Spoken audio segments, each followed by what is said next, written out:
Kita akan segera masuk ke dalam bab 13, buku buku terakhir dari buku Pemufridan, buku 13, beberapa saat lagi ya.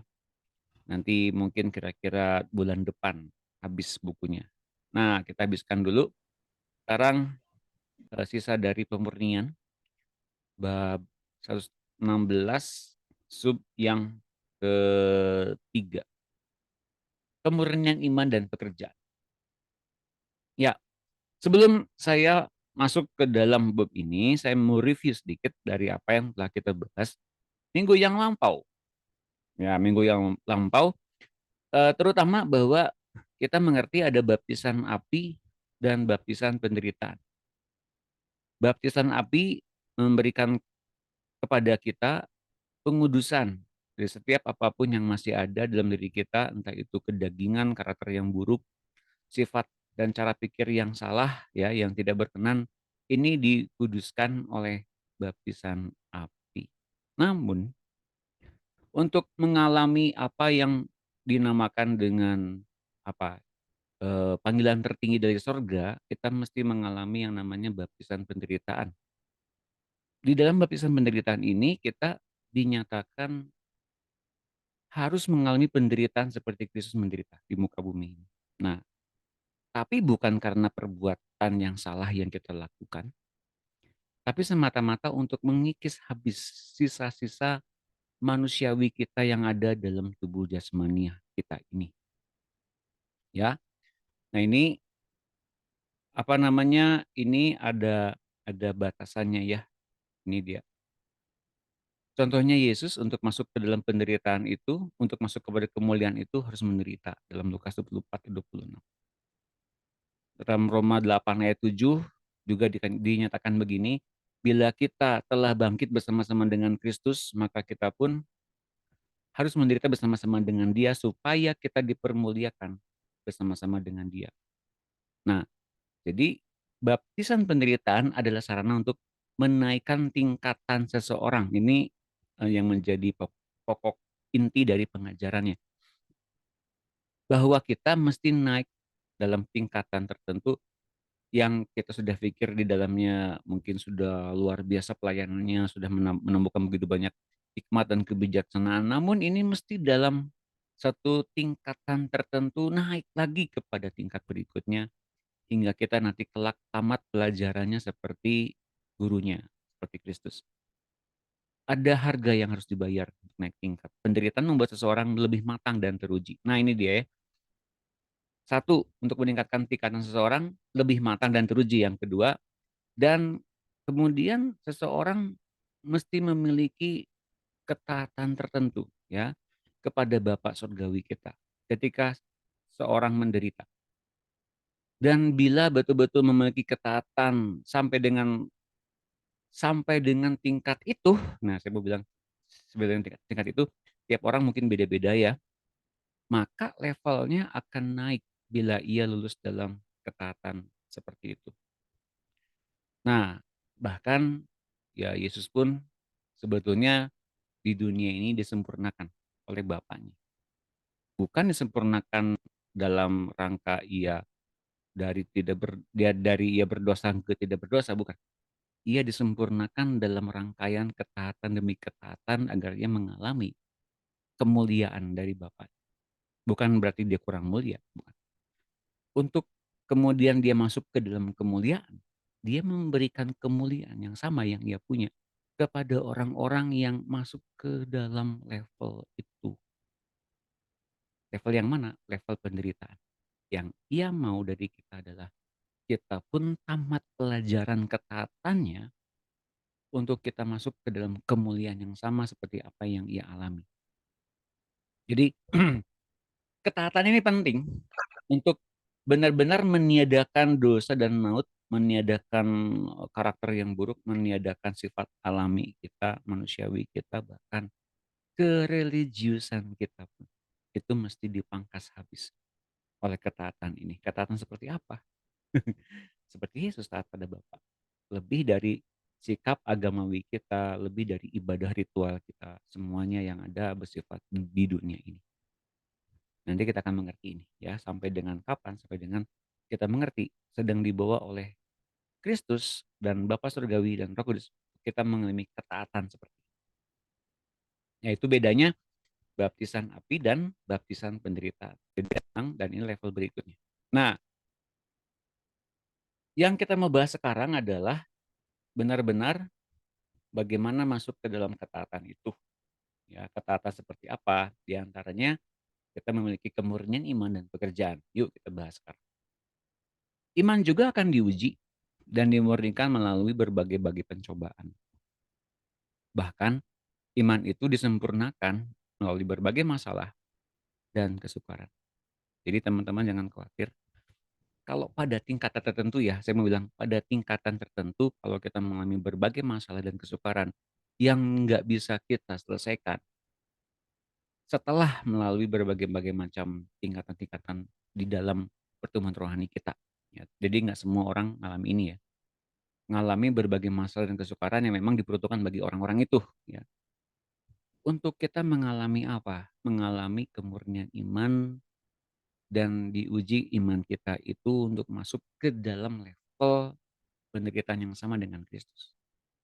Enggak semua orang Kristen akan masuk ke sini sebetulnya teman-teman. Mengapa? Karena banyak orang Kristen, saya mau kasih tahu ya, banyak orang Kristen akan mengalami gugur di daerah ini. Mengapa? Karena kalau kita melihat banyak sekali pengajaran yang kemudian mewajibkan kita agar memiliki satu karunia tertentu, berkat tertentu, kekayaan tertentu. Itu bukannya salah, itu memang baik sebetulnya. Tapi kalau didoktrin seperti itu, maka semua orang Kristen akan mengalami kecewa kalau mereka mesti menderita di dalam Tuhan. Ini yang kemudian banyak kecewa sebetulnya teman-teman. Jadi hati-hati sekali kalau kita kemudian mengalami begitu banyak tantangan-tantangan dan kemudian kita kecewa ngikut Tuhan. Karena kita tidak diizinkan pada tingkat-tingkat tertentu itu, kita bisa menikmati kekayaan lebih banyak, kita bisa menikmati keamanan lebih nyaman dan sebagainya. Tapi kita justru mengalami berbagai-bagai macam ujian dan mencoba yang mengerikan. Ini dia ayatnya salah satunya yang akan saya bahas. 1 Petrus 1 ayat. Saya minta Ibu Iren tolong baca.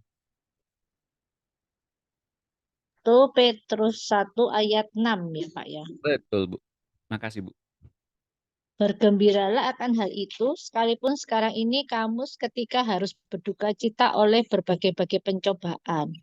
Maksud semuanya itu ialah untuk membuktikan kemurnian imanmu yang jauh lebih tinggi nilainya daripada emas yang fana, yang diuji kemurnian dengan api, sehingga kamu memperoleh puji-pujian dan kemuliaan dan kehormatan pada hari Yesus Kristus menyatakan dirinya kelak. Amin. Ya, terima kasih Bu Iren. Ini yang membuat kita deg-degan ya. Bergembiralah akan hal itu sekalipun sekarang ini kamu seketika harus berduka cita oleh berbagai-bagai pencobaan. Bergembira akan apa? Nah, saya mau liatin dulu ayatnya ya. 1 Petrus 1 ayat 6.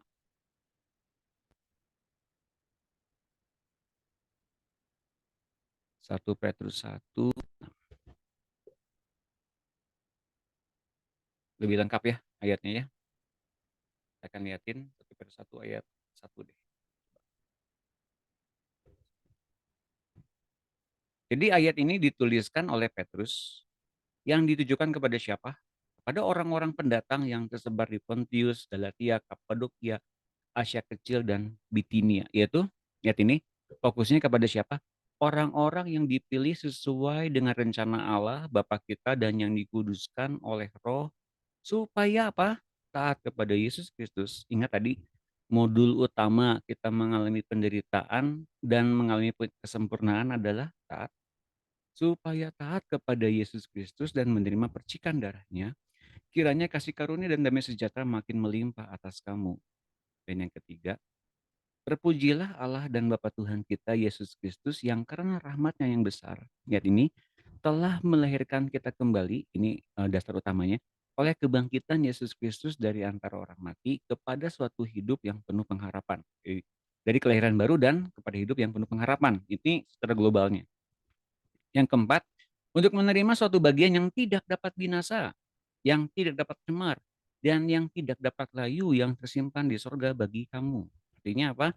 Sudah diberikan dari kelahiran baru sampai dengan hidup yang kekal itu untuk kita menerima bagian yang tak dapat binasa, yaitu kamu yang dipelihara dalam kekuatan Allah karena imanmu, sementara kamu menantikan keselamatan yang telah tersedia untuk dinyatakan pada zaman akhir. Jadi kita dapat kelahiran baru sampai dengan hidup yang kekal, itu udah janji Tuhan yang full paketnya, package full, full package. Nah, dan kita dipelihara oleh kekuatan Allah. Lihat ini ya, bukan kekuatan kita loh, kita dipelihara oleh kekuatan Allah dan itu landasannya apa? Karena imanmu sementara kamu menantikan keselamatan yang telah tersedia untuk dinyatakan pada zaman akhir.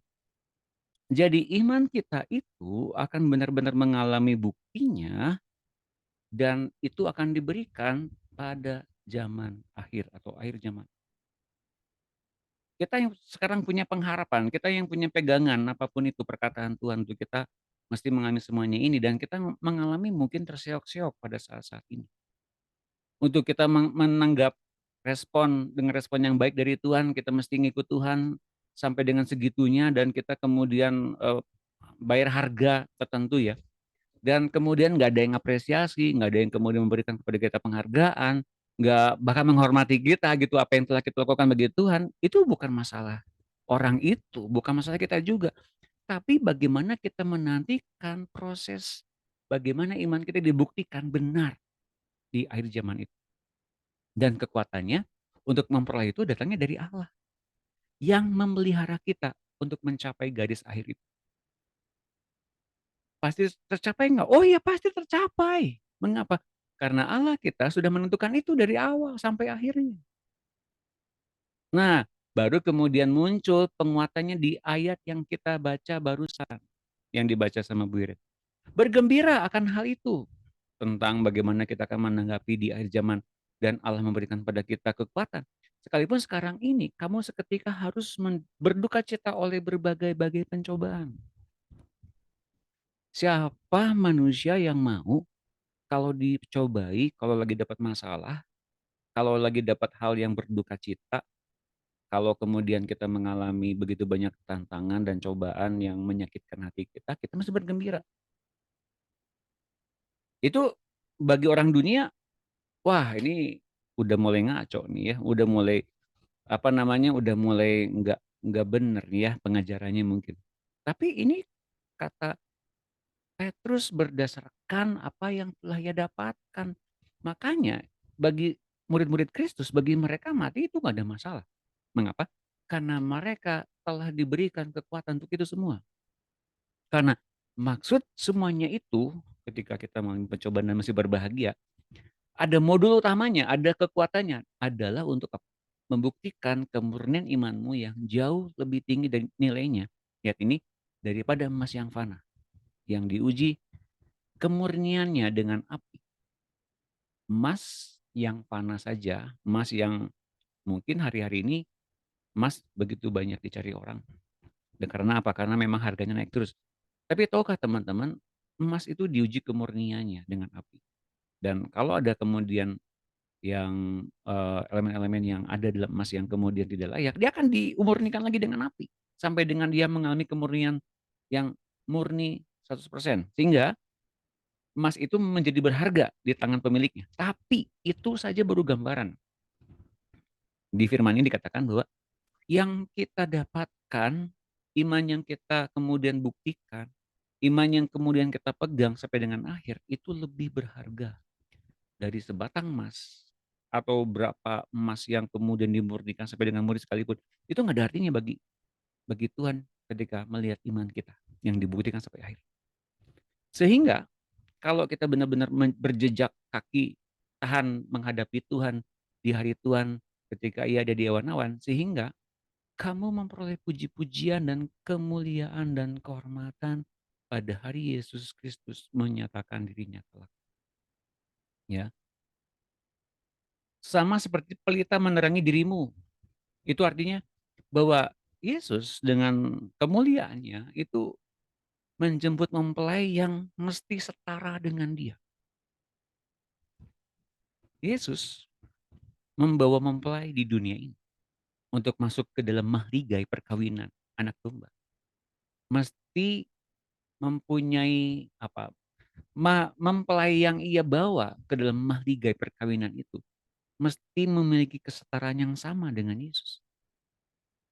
Bukan berarti kita ngakunya setara dengan Tuhan, bukan.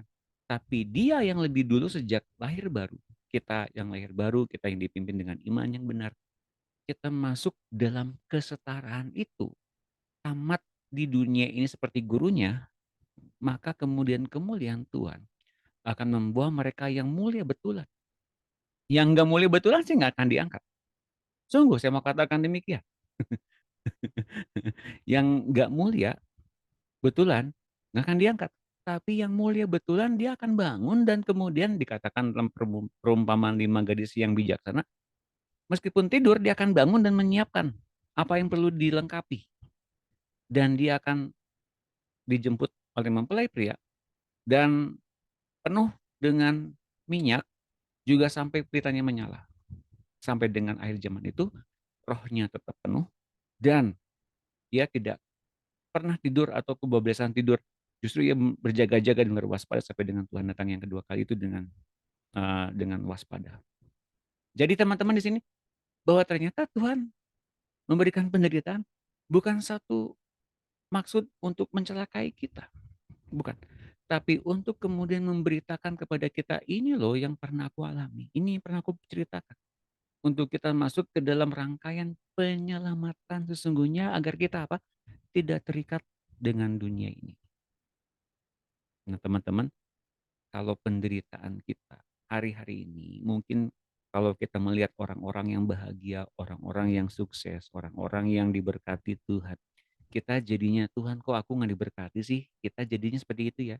Maka kita beroleh konsep penderitaan yang keliru. Mengapa?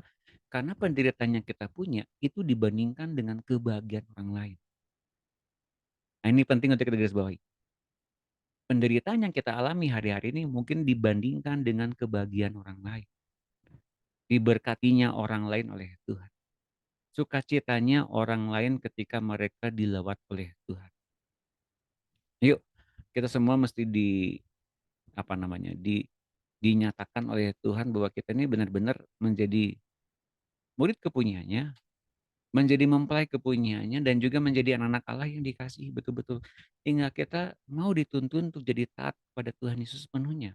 Ingat, modul utamanya apa? Ketaatan. Agar kita beroleh apa? Penyelamatan sesungguhnya yang didatangkan kepada kita ketika nanti Yesus menyatakan diri yang kedua kali kelak. Yakobus 2:22. Nah, silakan Ibu Mundi tolong baca. Ya, Pak. Ya, sebentar. Ya. Jadi Yakobus 2:22. Yakobus 2 ayat 22. Kamu lihat bahwa iman bekerja sama dengan perbuatan-perbuatannya, dan oleh perbuatan-perbuatan itu iman menjadi sempurna. Amin. Ya, terima kasih Bu Mundi. Sama-sama, Pak. Jadi iman itu adalah sesuatu hal yang memang nggak bisa dilihat dengan mata jasmani. Dan iman itu dibuktikan ada sampai dengan betul-betul bertahan nanti di akhir zaman ketika kita terakat bersama-sama dengan Tuhan. Itu memang mesti begitu ya. Ya. Namun iman itu ternyata bisa dibuktikan ada sebetulnya dengan kalau iman itu bekerja sama dengan perbuatan-perbuatannya, perbuatan-perbuatan melangkah dalam iman. Oke? Dan oleh perbuatan-perbuatan melangkah itu, iman menjadi sempurna. Nah, jadi kalau kita lihat dari ayat yang tadi kita baca, 1 Petrus 1 ayat 6 sampai dengan 7 ya. Sorry dari pertama nih ya, 1 Petrus 1 ayat pertama sampai dengan 7 bahwa kita tuh lagi menunggu kedatangan Tuhan yang kedua kali menjelang akhir zaman ini. Ya, tepat di penghujung akhir zaman itu ada kedatangan Tuhan yang kedua kali. Zaman yang kemudian nanti ada kita lihat dari sorga adalah bagaimana kemudian langit dan bumi ini mengalami pemerintahan Tuhan yang 1000 tahun, dan kemudian akhir zaman berikutnya nanti ada langit bumi baru, sementara langit bumi yang lama itu dimusnahkan oleh api.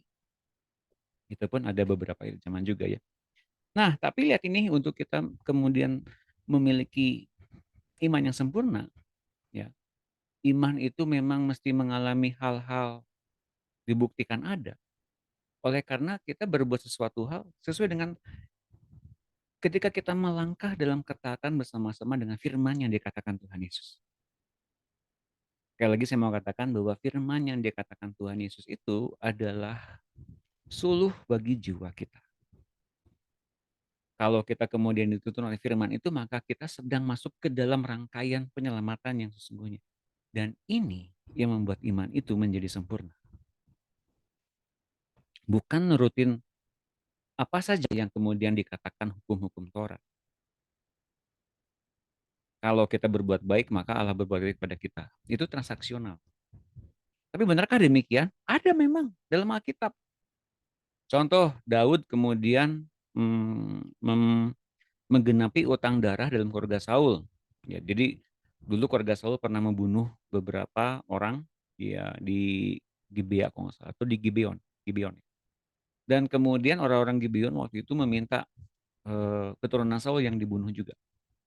Ketika mereka ngebunuh keturunan Saul, maka kelaparan itu berhenti, kemarau itu berhenti di negeri mereka. Ya, dan ini terjadi. Mengapa Tuhan menggenapi juga perbuatan baik yang manusia lakukan? Mengapa? Karena memang di antara manusia dan Allah, di antara manusia dan Allah, ada si jahat yang kemudian merongrong, menuduh, mendapa, mengintimidasi, memprovokasi, agar setiap jarak di antara manusia dengan Allah itu berhak untuk mereka lakukan satu tekanan, cobaan, sampai dengan manusia sendiri berdamai dengan Allah. Baru bisa manusia dilindungi oleh Allah. Sampai dengan manusia berdamai dengan Allah. Berdamai dalam arti apa? Mengungkap kebenaran sampai sejauh mana ada batasan antara manusia dengan Allah itu. Itu pelanggaran dan dosa. Sehingga Allah mau berdamai, melawat, menjawab setiap kerinduan manusia akan apa? Akan hidup, akan kebahagiaan, akan sukacita, akan jaminan masa depan. Allah menjawab semuanya itu kalau berdamai dengan Dia. Nah, tapi konsep konsep orang dunia, apalagi banyak kemudian orang-orang yang memberitakan firman, pengajar-pengajaran bilang begini, Allah kita tuh bukan transaksional. Kalau kita berbuat baik, maka Allah akan berbuat baik pada kita. Iya, memang nggak seperti begitu, tapi memang ada jarak di antara manusia dengan Allah sama ini. Kenapa itu? Di antara manusia dengan Allah selalu ada, di pikirnya manusia ya, adanya kemudian rasa bersalah, rasa tertuduh, rasa dosa, rasa nggak layak, gitu loh. Dan rasa jauh dari Tuhan. Dan ini mesti dibereskan, ya teman-teman. Ini semua mesti dibereskan, dibuktikan ada oleh apa? Oleh firman yang dikatakan Tuhan. Dan kalau kita kemudian berbuat baik, melangkah dalam iman seperti itu, dinyatakan lebih dulu oleh Tuhan. Bagaimana kita kemudian menggenapi firman-Nya, apa yang menyukakan hatinya kita lakukan. Dengan demikian bukan berarti kita mengikuti kebenaran banyak orang dan kemudian kita berjalan di dalamnya, tidak. Tapi kita mengikuti apa yang Tuhan tentukan bagi kita secara pribadi untuk mengikuti Dia. Nah, ini penting. Jadi iman kita tidak bergantung kepada iman orang lain. Iman kita bergantung bagaimana Tuhan yang nuntun kita satu persatu setiap dari kita hari ini. Di sore ini ada Bu Mundi, ada Bu Made, ada Bu Irin, ada Bu Dina, ada Bu Martamida, ada Ibu Aquila, ada Bu Monica, ada Ibu Lan, ada Ibu Emi, Ibu Soraya, Ibu Levina. Semuanya kita itu dituntun oleh firman Tuhan masuk ke dalam iman yang menjadi sempurna. Kalau kita taat. Jadi iman kita bukan berlandaskan ngandelin pemuridan 1-13, berarti kalau 11 beres, baru iman kita sempurna. Enggak kayak gitu. Enggak kayak gitu teman-teman. Tapi kita justru mengikuti tuntunan firman yang Tuhan nyatakan setiap saat pada kita. Jadi ya tidak lagi kita hadir sebagai orang-orang yang standar Taurat. Pak ini salah nggak ya Pak? Ya sementara bolehlah saya bilang begitu ya. Loh kok Pak gitu Pak sementara boleh? Maksudnya apa Pak? Ya saya bilang ini. Sampai dengan kita menemukan tuntunan dari Tuhan langsung. Dan Tuhan bilangnya boleh, boleh silakan lanjutkan. Tapi kalau tidak dia akan bilang sendiri. Sampai kita mendengar dia bicara. Ingat, Tuhan pernah bilang dalam Yohanes 10, domba-dombaku mendengar suara. Dan aku memanggil mereka keluar dengan namanya masing-masing. Setelah dipanggil keluar oleh Tuhan, maka Tuhan sendiri akan berjalan di depan domba-domba itu. Dan kemudian tak seorang pun mengambil mereka dari Tuhan ketika domba-dombanya makan dan minum dengan aman. Jadi ada jaminan, ada perlindungan, dan Tuhan mengenal setiap domba-domba kita. Tuhan mengenal setiap kita yang berjalan dengan Tuhan. Puji Tuhan ya, Tuhan mengenal kita. 1 Korintus 3 ayat 13. Saya minta Ibu Dina, apakah ada?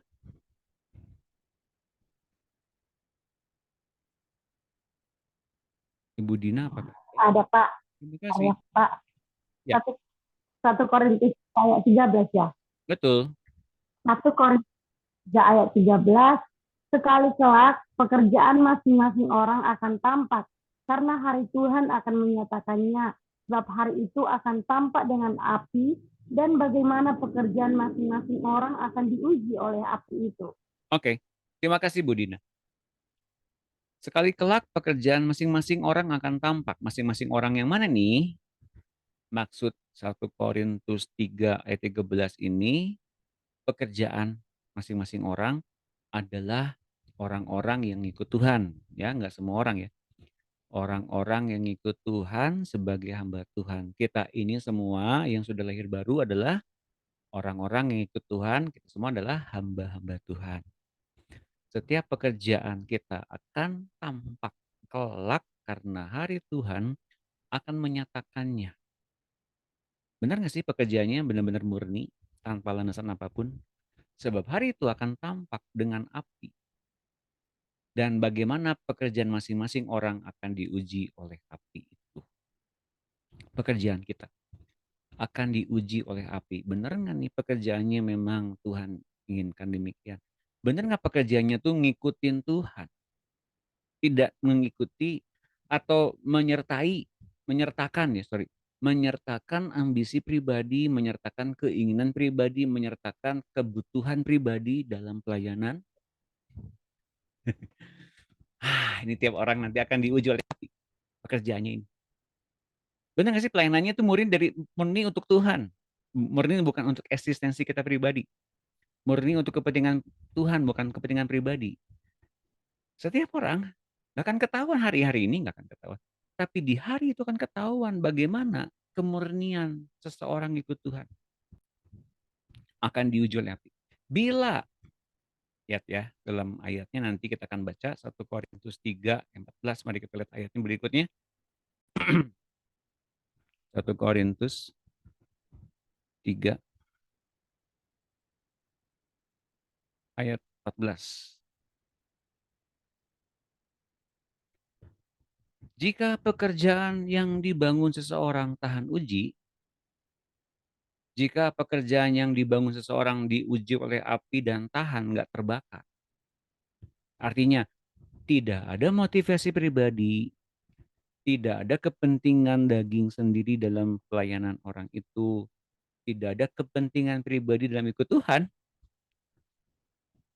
Pak, sebentar Pak, tidak ada kepentingan pribadi dalam ikut Tuhan maksudnya apa? Apa ya Pak? Ngikut Tuhan full ngikut Tuhan.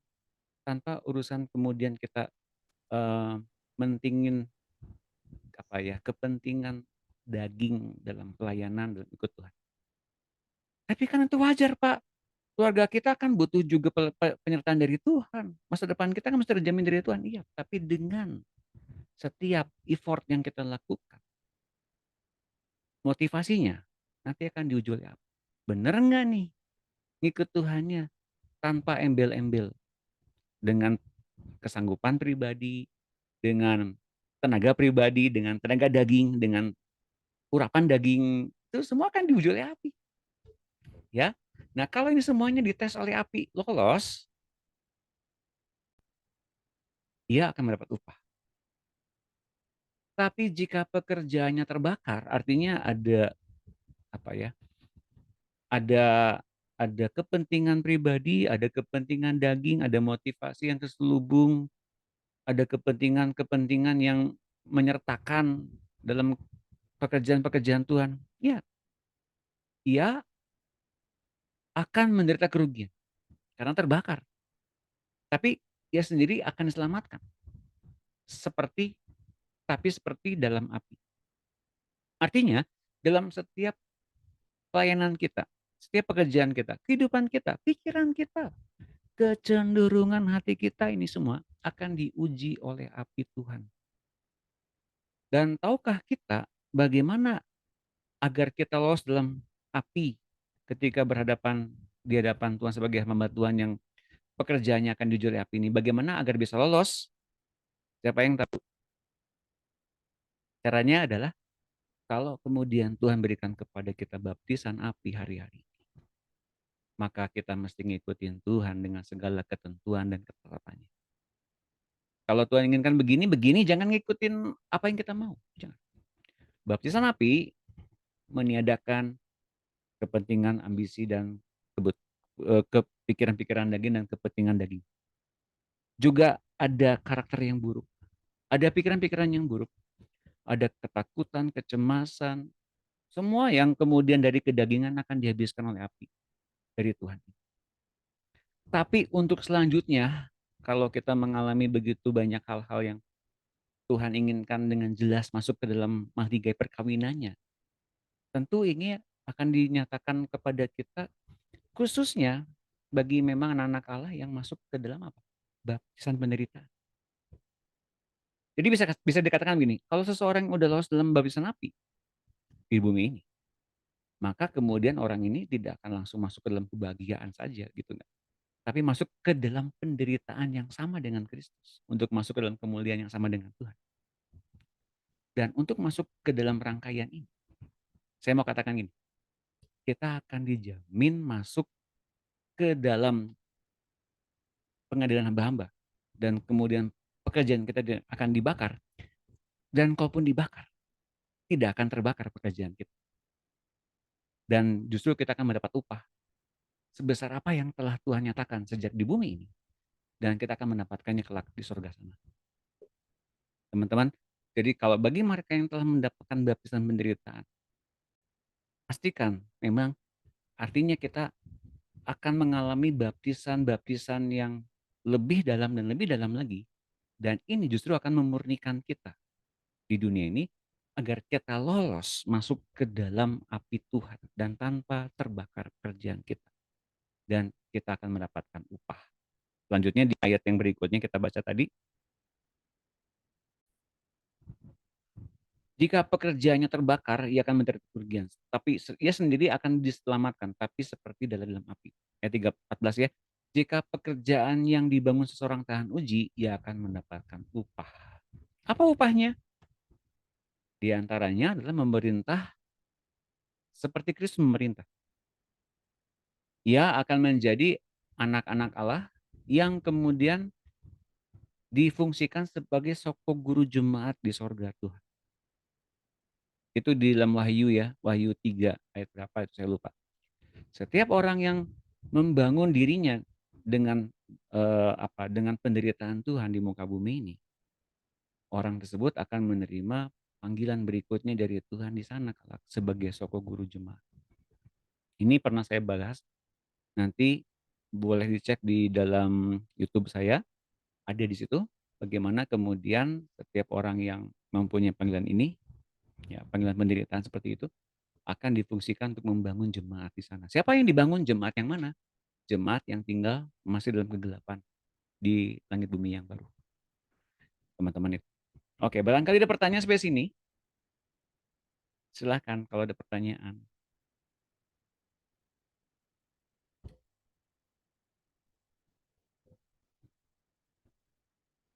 Siapa nih yang sakit? Wah, anaknya Ibu Levina siapa? Sulfi. Nanti kita doakannya sama-sama ya. Apakah ada pertanyaan teman-teman? Silakan. Selamat kenal. Shalom buat ini Ibu Aquila atau Pak Aquila? Pak Aquila ya? Pak Aquila. Salam kenal, shalom. Ya, Pak Doni, maaf. ya. Bu Soraya, silakan. Yang ayat terakhir ini yang berbicara kalau tidak lulus akan tetap seperti tidak maksudnya menjadi sokoguru itu tidak lulus dalam hal bagaimana gitu, tidak melewati, Enggak. Ini tadi Bu Soraya itu berhasil melewati. ada dua keadaan.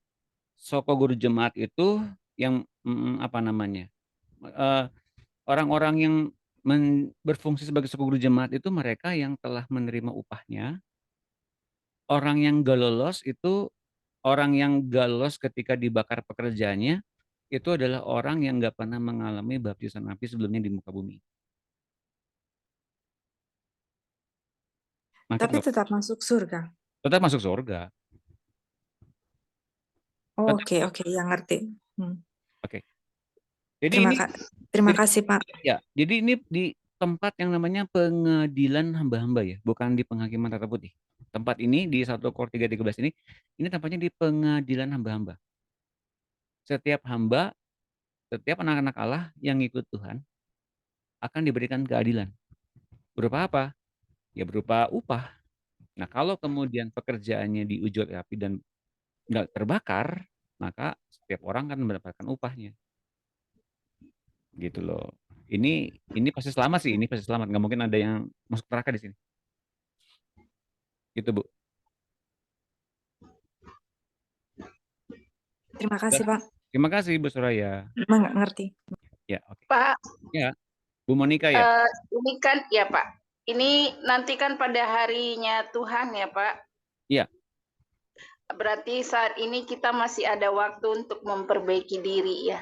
Memperbaiki diri dengan apa? Ya, memurnikan itu jangan ada seperti yang dibilang tadi, motivasi-motivasi yang hanya kita lakukan hanya buat Tuhan gitu. Betul. Dengan apa? Nah, itu tadi murni pekerjaan itu kita lakukan semuanya buat Tuhan. Jangan Iya. ada motivasi pribadi gitu. Dengan apa? Ya, dengan apa, Coba? Tadi Itu ada keywordnya. Gimana Pak? Tadi ada keywordnya, ada kata kuncinya. Diuji tadi ya Pak? Iya, diuji oleh api, apinya kemudian menguduskan, apinya kemudian menguji pekerjaan tiap orang. Dan bila pekerjaannya nggak tahan uji, terbakar kan? Iya. Dengan penderitaan ya Pak? Belum tentu. Oh, belum ya. Dengan apa coba? Ingat, keywordnya api. Jadi kalau seseorang hendak mengalami upah dalam pekerjaannya ketika dibakar, seseorang mesti relakan diri ketika di bumi ini menerima baptisan api dari Tuhan. Itu dia. Oh ya. Baptisan api ya Pak? Iya. Oke. Dan setiap orang akan digarami dengan api. Jadi orang di luar Tuhan pun akan digarami dengan api. Artinya apa? Mereka akan mengalami kebinasan oleh api. Tapi bagi setiap pengikut Kristus, mereka akan disucikan oleh apinya Tuhan. Untuk ikut Tuhan, berikutnya masuk ke dalam baptisan demi baptisan lagi, di antaranya adalah baptisan penderitaan. Jadi teringat pengalaman pribadi Pak, kan soalnya masih ada merajuk-merajuknya, masih ada sakit hatinya gitu ya. Pak, kan berarti masih adalah kesempatan untuk memperbaiki diri lagi gitu masih Pak. Ada, Bu. Masih ada. Masih dekat waktu, masih ada waktu. Mumpung masih ada. Semangat. Terima kasih Pak. Terima kasih juga, semangat. Oke, ada lagi pertanyaan boleh? Tidak ada? Pak. Oke, Bu Dina ya. Oke, silakan. Berarti yang kita alami ini belum ada sih baptisan penderitaannya gitu, masih terus baptisan api aja, karena kan kita ini kan lagi membuang itu sifat-sifat dasar manusia itu kan, Tuh. mau seperti karakter Kristus dari hari ke hari kan, baraknya kan dari hari ke hari, bukan sebentar gitu loh. Terus Iya. baptisan penderitaannya aku pikir-pikir ini susah, maksudnya satu-satu orang yang mengalami ini. Karena aku kan dengar kesaksian hamba Tuhan itu yang orang luar ke Papua gitu kan, gimana istrinya harus mengalami penderitaan dulu, terus setelah mengalami penderitaan masuk, baru banyak sekali jiwa-jiwa diselamatkan, baru mereka tuh masuk sampai ke zona yang sangat-sangat tidak nyaman. Berarti mereka ini yang udah baptisan penderitaan, kita ini kayak kecewa sedikit, ditegur kecewa sedikit, ini masih baptisan api gitu ya Pak ya.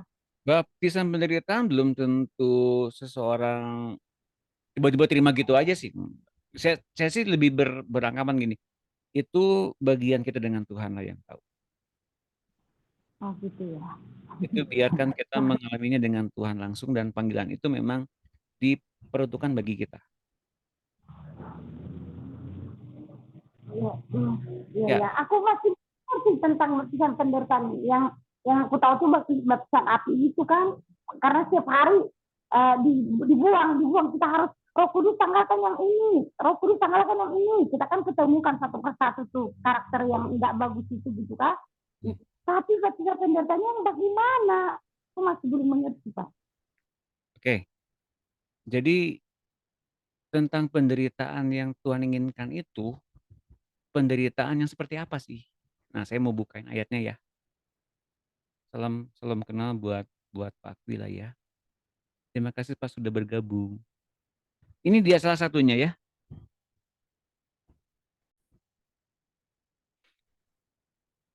Kalau ini pasti bisa kita mengerti. Ini aja contohnya ini. Bagaimana Kristus hidup atau kebangkitan Yesus atau kebangkitan Yesus ya. Christ's resurrection is your resurrection too. Kebangkitan Kristus adalah juga kebangkitan kita.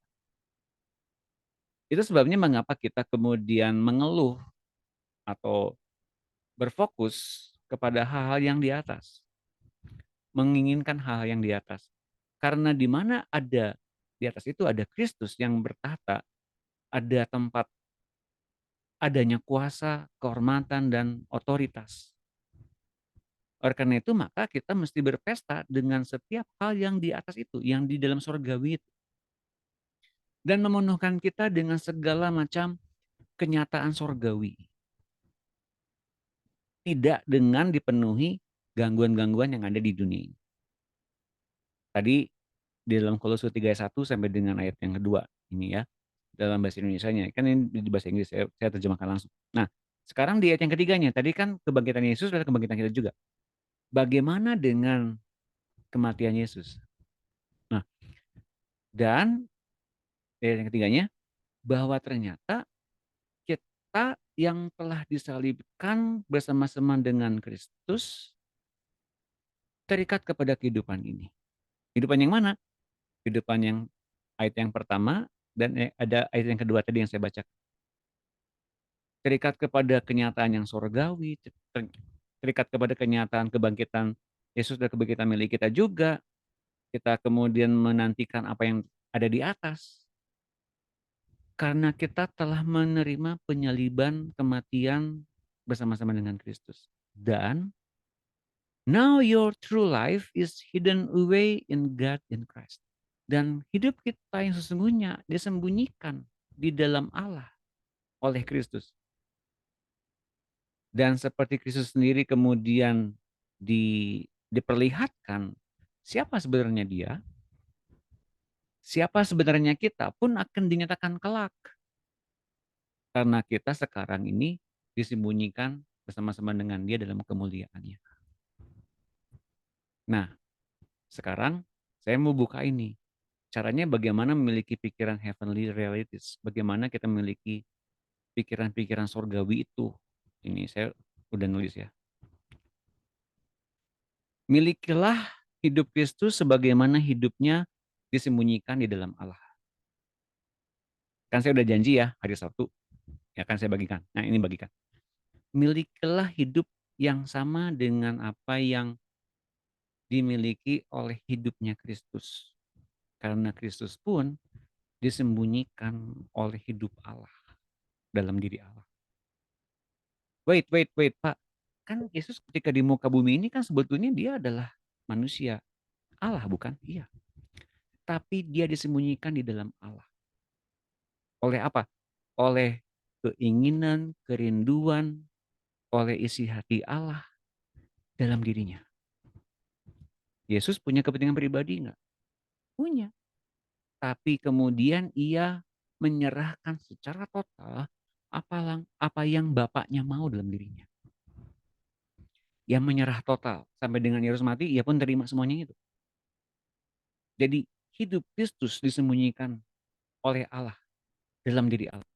Jadi Allah melindungi Kristus. Kepentingan Allah melindungi Kristus di dunia ini agar kemudian siapa yang meniru Kristus memiliki hidupnya, memiliki bagaimana hidupnya terpancar, memancarkan kepada manusia kehidupan yang sama, maka kemudian Allah pun akan melindungi setiap anak-anak Allah yang hidup seperti Kristus. Ya, dan Allah memang menghidupi Kristus sehingga bisa saja orang menyimpulkan Kristus adalah Allah sendiri. Hal ini bisa dianggap benar pada perspektif tertentu. Tapi ingat, ini rahasia iman. Ini rahasianya. Ini di 1 Timotius ya.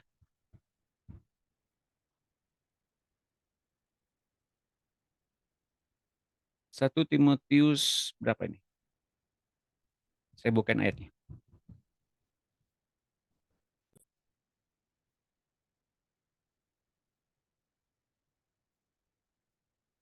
Timotius. Saya buka dulu ya.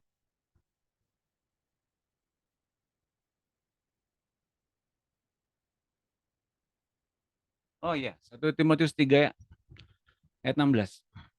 Siapa yang baca boleh ini? Bu Made ada? Ya, Pak. Silakan Bu, tolong dibaca Bu.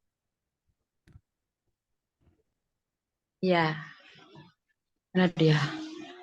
1 Timotius 3 ayat 16. Betul.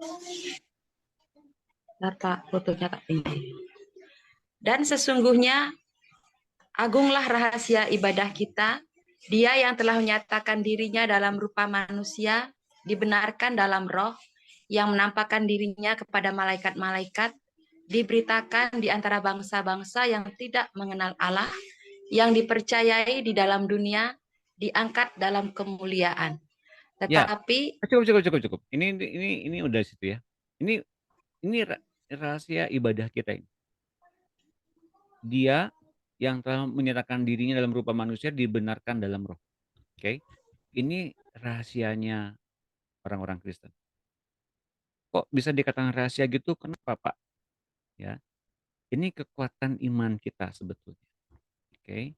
Kekuatan iman kita. Ya.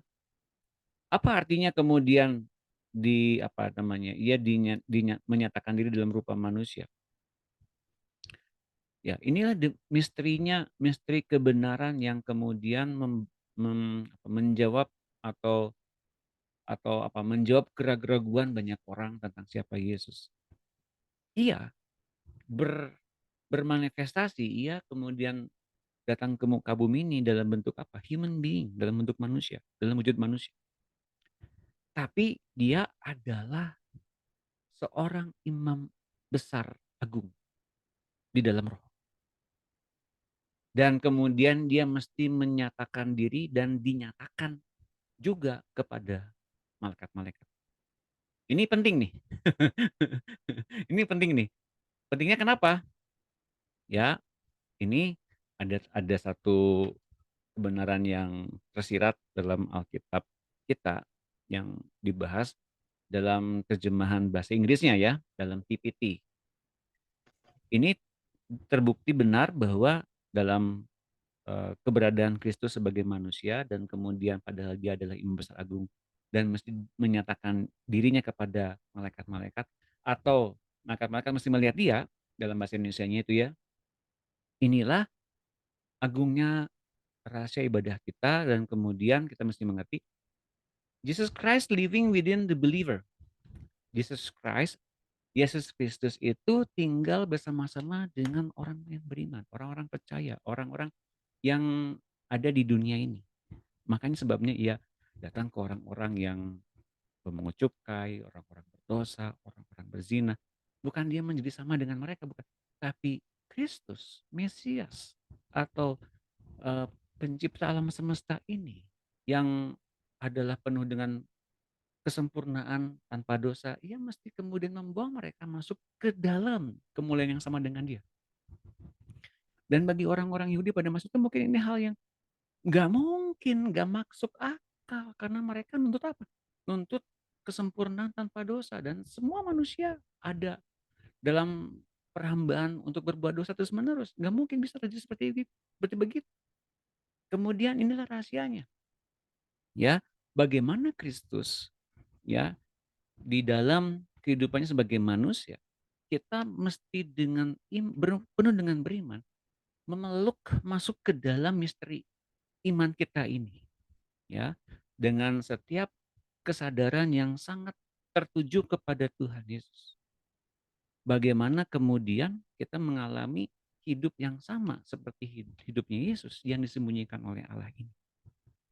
Mengapa? Karena dia adalah seorang imam besar agung. Ia terhubung dengan Allah meskipun ia hidup dengan orang-orang berdosa di muka bumi ini. Ia seorang imam besar agung yang menghubungkan kembali manusia dengan Allah. Dan tanpa adanya percikan dosa yang mampu untuk menodai dirinya. Ini yang kemudian mesti kita mengetahuinya, ya, jelas ya. Bahwa kita dengan adanya api yang menguduskan kita dari baptisan api, kita terlindung dari setiap kenajisan demi kenajisan selama pikiran kita tertuju kepada Tuhan. Bukan kepada kepentingan diri, bukan kepada kereligiusan kita, bukan kemudian kita menghindari dosa, bukan. Tapi bagaimana kemudian kita dibenarkan secara roh, kita kemudian dimuliakan bersama-sama dengan Tuhan Yesus kalau kita mengikuti jejaknya Tuhan Yesus di muka bumi ini. Ya, teman-teman, dengan kata lain gini, kita gak mungkin untuk masuk ke dalam berbagai-bagai hidup seperti Kristus, datang kepada orang-orang yang berdosa, datang ke lokalisasi, datang kepada orang-orang yang terpinggirkan, datang kepada orang-orang yang orang-orang yang seperti sarang narkoba gitu ya. Kenapa? Karena pada dasarnya kita tuh takut ketularan, takut kenajisan, takut menjadi orang yang tidak kudus karena bergaul dengan mereka. Tapi pada faktanya, Yesus berani melakukannya. Mengapa? Karena hidupnya disembunyikan oleh Allah. Kalau kita kemudian serba takut untuk mengatasi segala sesuatu dengan tindakan religius. Kenapa? Karena kita takut mengatasi dosa. Karena kita takut berdosa. Karena kita takut berbuat kesalahan. Saya mau katakan, itu wajar bagi kita semua. Tapi pada tingkat berikutnya, Kristus akan menyembunyikan kita sebagaimana ia disembunyikan oleh Allah. Dan ia tidak takut. Malah ia kemudian menyembuhkan banyak orang. Dengan setiap perkataannya, setiap lawatannya, setiap ucapannya, banyak memuliakan orang lain. Dan saya mau katakan, tidak ada satu orang pun yang datang ya kepada dia yang tak tersembuhkan. Semuanya tersembuhkan. Katakan amin. Dan tepuk tangan buat Tuhan kita. Tak seorang pun yang lolos dari sergapan lawatan Tuhan. Semuanya Tuhan pulihkan. Teman-teman, Tuhan sembuhkan semuanya. Oke, ada lagi pertanyaan?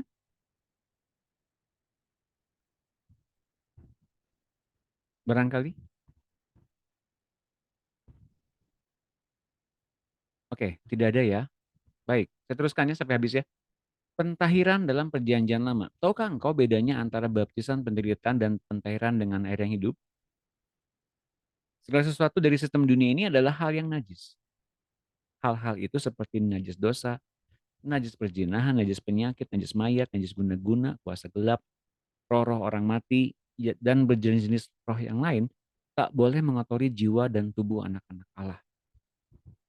Mereka dapat ditahirkan dengan air yang murni yang aku berikan kepada setiap orang percaya.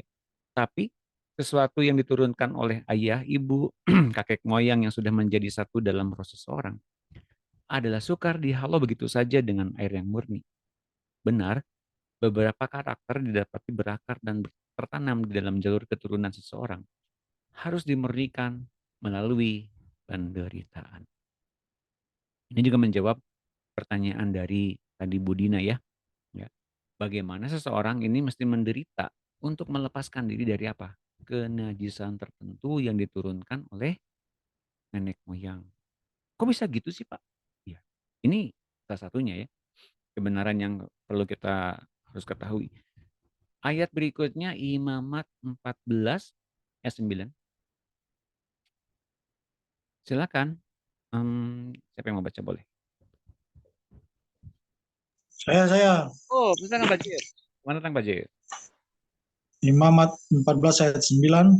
Ya. Maka pada hari yang ketujuh, ia harus mencukur seluruh rambutnya, rambut kepala, janggut, alis, bahkan segala bulunya harus dicukur. Pakaiannya dicuci dan tubuhnya dibasuh dengan air, maka ia menjadi tahir. Ya. Amin. Terima kasih Pak Jeff. Ini ya, semua bulunya harus dicukur habis. Semua yang berbulu, cukur habis. Rambutnya, rambut kepala, janggut, alis, bahkan segala bulunya harus dicukur.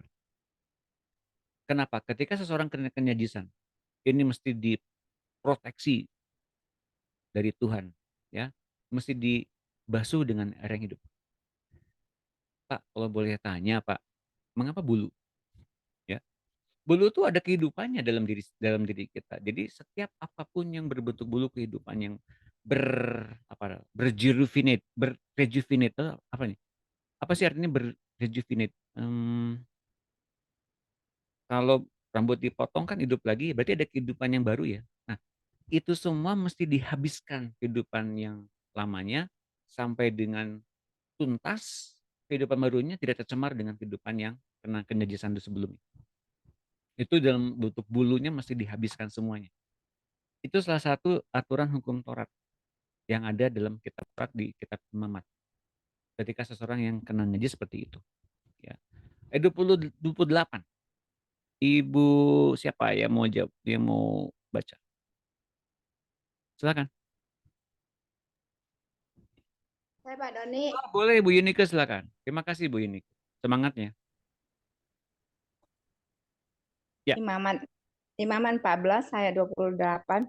Kemudian imam harus membubuk sedikit dari minyak itu pada cuping telinga kanan dan orang yang akan ditahirkan pada ibu jari tangan kanannya dan pada ibu jari kaki kanannya di tempat mana dibubuh darah tebusan salaib. Ya. Darah tebusan salaib itu. Masih Bu Yunike. Amin. Sekali lagi ini hukum Taurat juga ya. Ini aturan purification, aturan pemurnian, aturan pentahiran di masa perjanjian lama. Sekali lagi ini adalah acara ritualnya. Ini adalah acara ritualnya yang menggambarkan apa yang telah Tuhan lakukan melalui Roh Kudus. Dengan cara ini di orang-orang perjanjian lama mereka dikuduskan. Di masa-masa ini setiap orang dikuduskan oleh Roh Kudus yang memberikan kepada kita pentahiran juga. Ya. Tapi Roh Kudus diberikan melalui seseorang yang percaya kepada Tuhan Yesus. Maka kemudian yang berfungsi untuk mentahirkannya memang Roh Kudus, tapi kemudian yang mentahirkannya sampai dengan tuntas itu memang firman Tuhan Yesus sendiri ya. Dan ini bukti bagaimana seseorang yang mempunyai dalam dirinya Roh Kudus, mereka mesti bekerja bersama-sama dengan Roh Kudus yang menyempurnakan, mentahirkan sampai dengan secara rohani, jasmani, bahkan kehidupan, bahkan akal budi jiwa orang itu pun mengalami pemurnian yang sungguh-sungguh datangnya dari Tuhan. Nah, itu dia gambaran dan realitas. Imamat 16 ayat 30. Ibu Lan ada? Ibu Lan apakah bisa membaca? Oke, mungkin lagi. Oh, ada. Terima kasih, Bu. Imamat 16 ayat 30. Karena pada hari itu harus diadakan pendamaian bagimu untuk mentahirkan kamu. Kamu akan ditahirkan dari segala dosamu di hadapan Tuhan. Terima Amin. kasih, Ibu Lan. Nah, dalam perjanjian lama, orang kusta ditahirkan dengan mencuci semua pakaiannya. Dan ia harus dimandikan dengan air. Lalu imam menyembelih korban penebusan dosa, dan darah korban itu dibubuhkan di kepalanya. Cuping telinga kanan, ibu jari tangan kanannya, dan pada ibu jari kaki kanannya. Lalu sekali lagi membubuhi tempat-tempat itu dengan minyak. Jadi ada 3 unsur dipakai di sini, air, darah, dan minyak. Air, darah, dan minyak. Ini melambangkan apa ya sebetulnya? Sementara Tuhan Yesus mentahirkan 10 orang kusta dengan firman-Nya yang sederhana. Ini saya katakan ya, dengan firman-Nya yang sederhana. Di masa perjanjian lama, mesti ada 3 elemen, air, darah, dan minyak. Tapi Tuhan menyembuhkan orang kusta, 10 orang kusta, dengan firman-Nya yang sederhana. Seperti apa firman-Nya itu? Lihat ini. Lukas 17 ayat 14. Ibu siapa yang belum baca? Ibu Monica. Silakan Ibu Monica. Ya, Pak. Lukas 17 ayat 14. Lalu ia memandang mereka dan berkata, "Pergilah, perlihatkanlah dirimu kepada imam-imam." Sementara mereka di tengah jalan, mereka menjadi sembuh. Salah seorang dari mereka ketika melihat bahwa ia telah sembuh, kembali sambil memuliakan Allah dengan suara nyaring. Lalu sujud di depan kaki Yesus dan mengucap syukur kepadanya. Orang itu orang Samaria. Ya, terima kasih Bu Monica. Sama. Yesus menyembuhkan 10 orang kusta dengan satu perkataan. Pergilah, satu kalimat. Perkataan. Pergilah, perlihatkan dirimu kepada imam-imam. Nah ini dia ya. Tahu nggak mengapa kemudian perkataan ini menyembuhkan mereka? Siapa yang tahu? Perkataan Tuhan itu menyembuhkan mereka semua. 10 orang kusta ini disembuhkan oleh perkataan Tuhan. Apa sebabnya mereka disembuhkan? 10-10-nya? Ada yang tahu? Ada yang mencoba untuk menjawab? Salah nggak apa-apa loh. Nggak saya jewer, nggak bisa jewer juga. Ih, gemes gitu ya. Untuk kemuliaan apa? Kemuliaan itu dinyatakan, Pak. Ya, oke. Ya, maksudnya sembuhnya karena apa sembuhnya? Karena percaya. Karena percaya. Oke. Bisa diperdalam lagi karena percaya karena apa? Karena percaya akan dengan imannya dia. Dengan iman ya? Ya. Maksudnya dengan iman, saya mau perdalam lagi nih ya. Mengapa lewat iman seperti itu? Atau saya mau bantu gini deh. Sebetulnya perlihatkan dirimu kepada imam-imam dan mereka kemudian beriman untuk datang kepada imam-imam itu. Hal yang paling mengerikan apa yang kemudian mereka bisa dapatkan dari imam-imam itu? Bila mereka mendekati para imam-imam itu jika mereka punya penyakit kusta. Hal buruk apa yang mungkin terjadi pada mereka?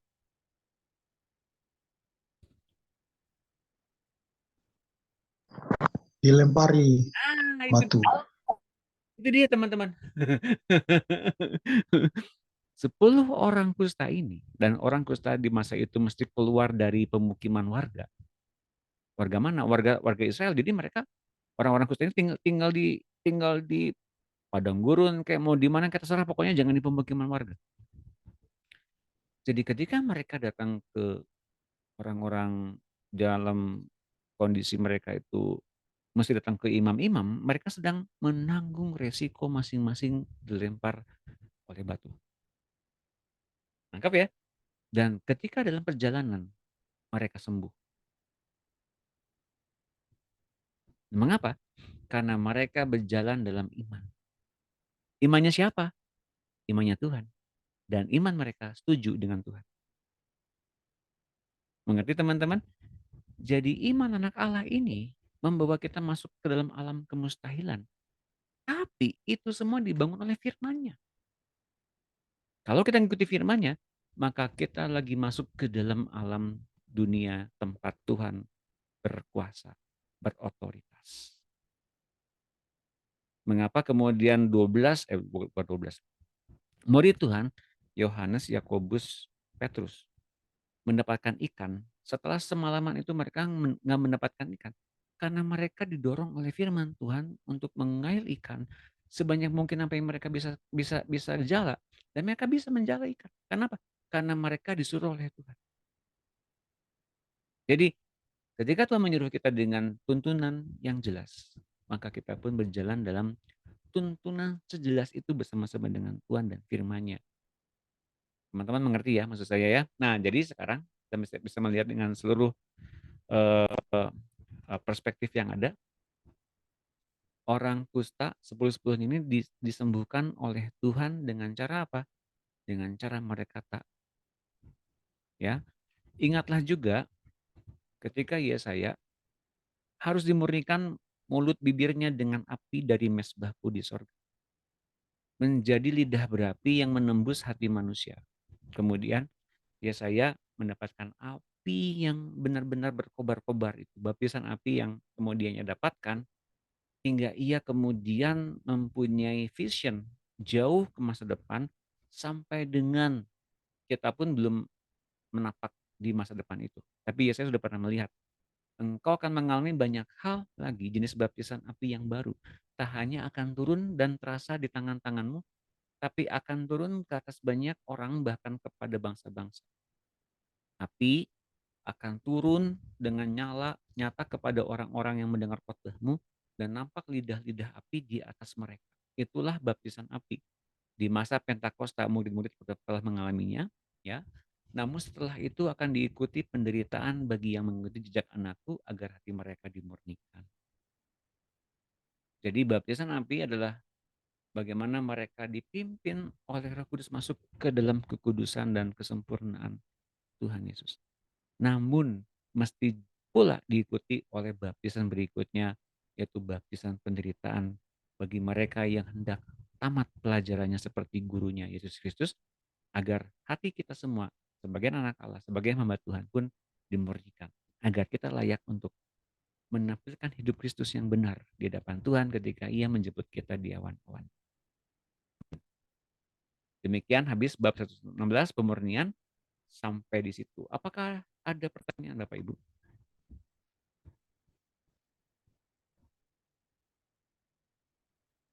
Adakah pertanyaan?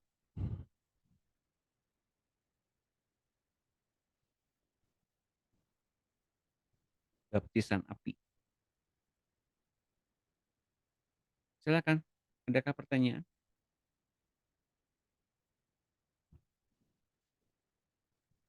Saya Pak. Boleh. Ibu Elva ya? Iya. Berarti kan tadi sesuai dengan firman Tuhan kalau seperti penyakit, terus kenajisan di dalam dunia gitu, kita bisa pakai air yang murni ya Pak. Iya. Nah, tapi ada juga yang penderitaan itu tadi yang keturunan ya, seperti yang dari nenek moyang itu yang harus mengalami penderitaan gitu ya Pak ya. Penderitaan itu gunanya untuk supaya kita lebih murni lagi ya di hadapan surgawi gitu ya Pak ya. Betul. Oh, berarti kalau ada orang yang sakit, misalkan kena sakit gitu misalkan. Nah, itu berarti bukan termasuk dalam pemurnian yang Tuhan maksud berarti ya Pak ya? Bisa jadi Bu dalam konteks begini. Dalam konteks seorang ini kemudian salah mengucapkan sesuatu hal, adanya adanya satu perkara bagaimana Tuhan dinyatakan atas dia gitu ya, banyak faktor. Nah, jadi setiap dari kita yang melayani orang yang sakit, ketika kita mendoakan mereka, kita mesti betul-betul dipimpin oleh Roh Kudus untuk membebaskan seseorang dari sakit ini, apa saja yang terikat dan yang membatasi dia dengan Tuhan, apa saja nih. Nah, kalau misalnya ada nenek moyang, ada perilaku yang salah, nah dibereskannya lewat air yang hidup. Dan kalau misalnya ada lagi yang kemudian seperti ada ikatan perdukunan, ada ikatan utang darah, nah ini perlu untuk kemudian kita negosiasi dengan Tuhan. Tuhan, aku meminta agar anakku ini kau sembuhkan penyakitnya dan bereskan apapun saja yang menjadi latar belakang mengapa ia sakit. Aku minta satu anakmu ini dimerdekakan, disembuhkan, dan satu keluarga dimenangkan oleh Kau. Biasanya seperti itu yang saya lakukan, Bu. Oh, oke.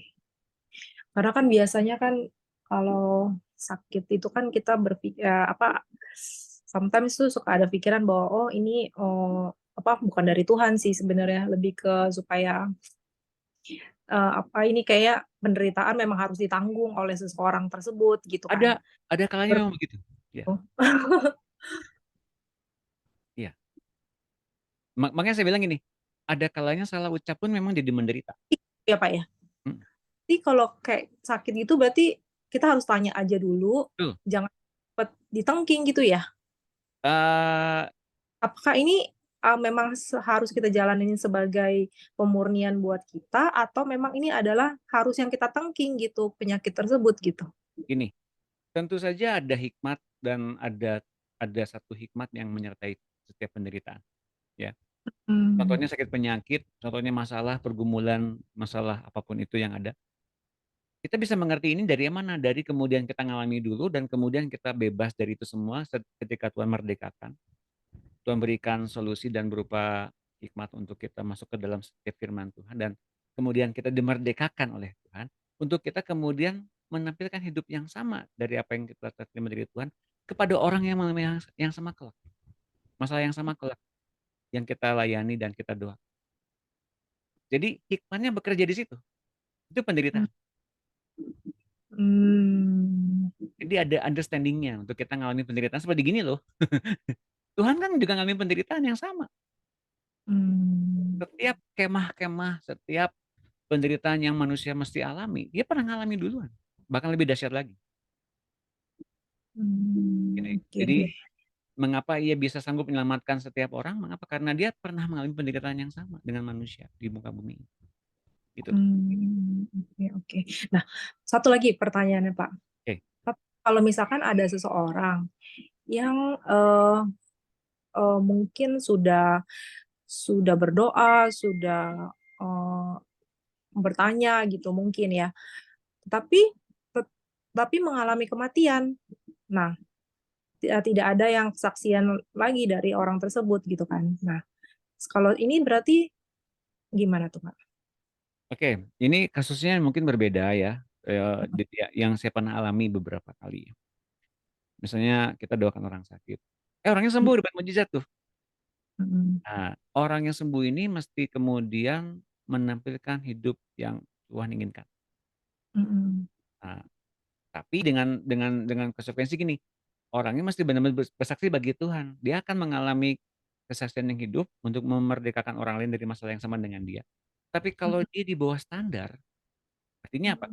Mengalami kembali apa yang dia alami di masa lampau karena mereka gak bertanggung jawab kepada hidup yang Tuhan berikan. Ya Tuhan panggil. Mengapa? Daripada lebih jatuh ke dalam hal yang mengerikan, ya Tuhan mending panggil. Oke. Gitu loh. Seperti itu yang pernah saya alami. Saya pernah ngalami juga nih orang kenapa meninggal, kan udah didoakan.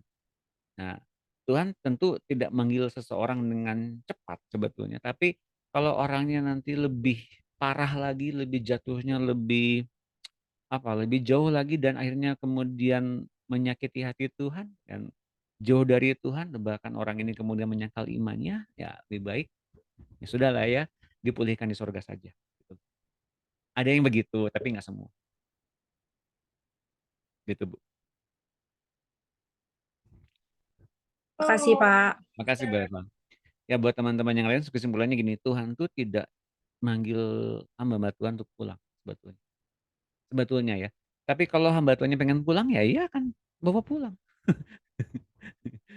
Ya dia nggak mau membebani ya hamba Tuhan, hamba-hambanya dia nggak mau. Tentu saja nanti di surga sana ada apa namanya, ada pengobatan tertentu bagi mereka seperti begitu. Tentu saja ada. Tapi kita dengan segala hikmat yang ada di muka bumi ini, sampai dengan kita mengalami penyempurnaan seperti apa? Seperti Kristus disempurnakan di muka bumi. Yuk kita baca ayatnya ya, biar jelas ya. Lukas 6 ayat 40. Ini ayatnya Pak Jeff ini, favorit. Ayatnya favoritnya Pak Jeff. Lukas 6 ayat 40.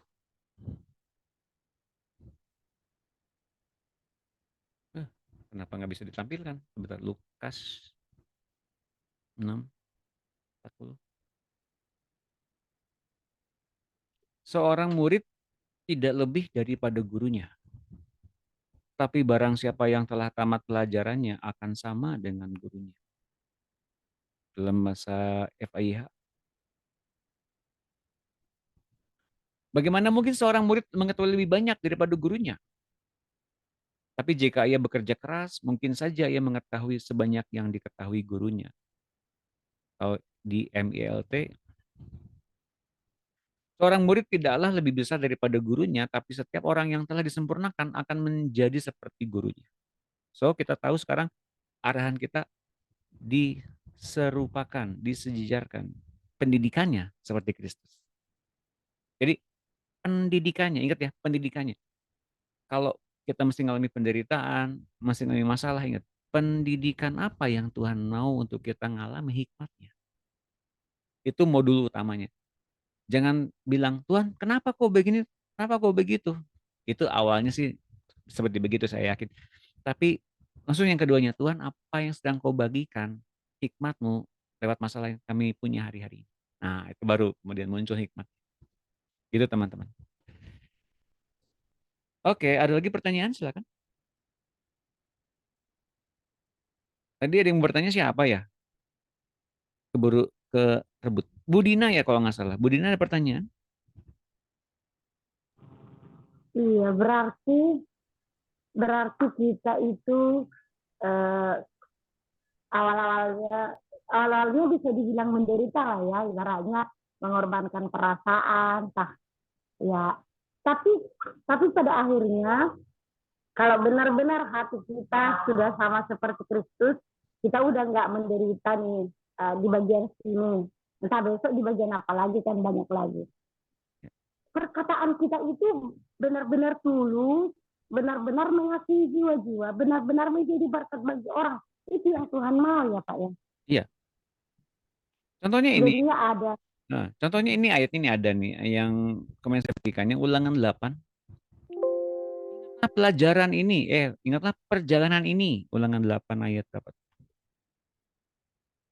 Ulangan 8 ayat 2 kalau nggak salah. Ulangan 8.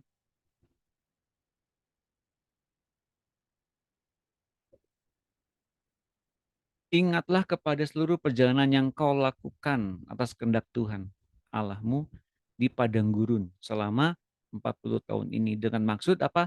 Merendahkan hatimu. Modul utamanya apa? Kerendahan hati untuk taat ya. Dan mencobai engkau untuk mengetahui apa yang ada dalam hatimu, yakni apakah engkau berpegang pada perintahnya atau tidak.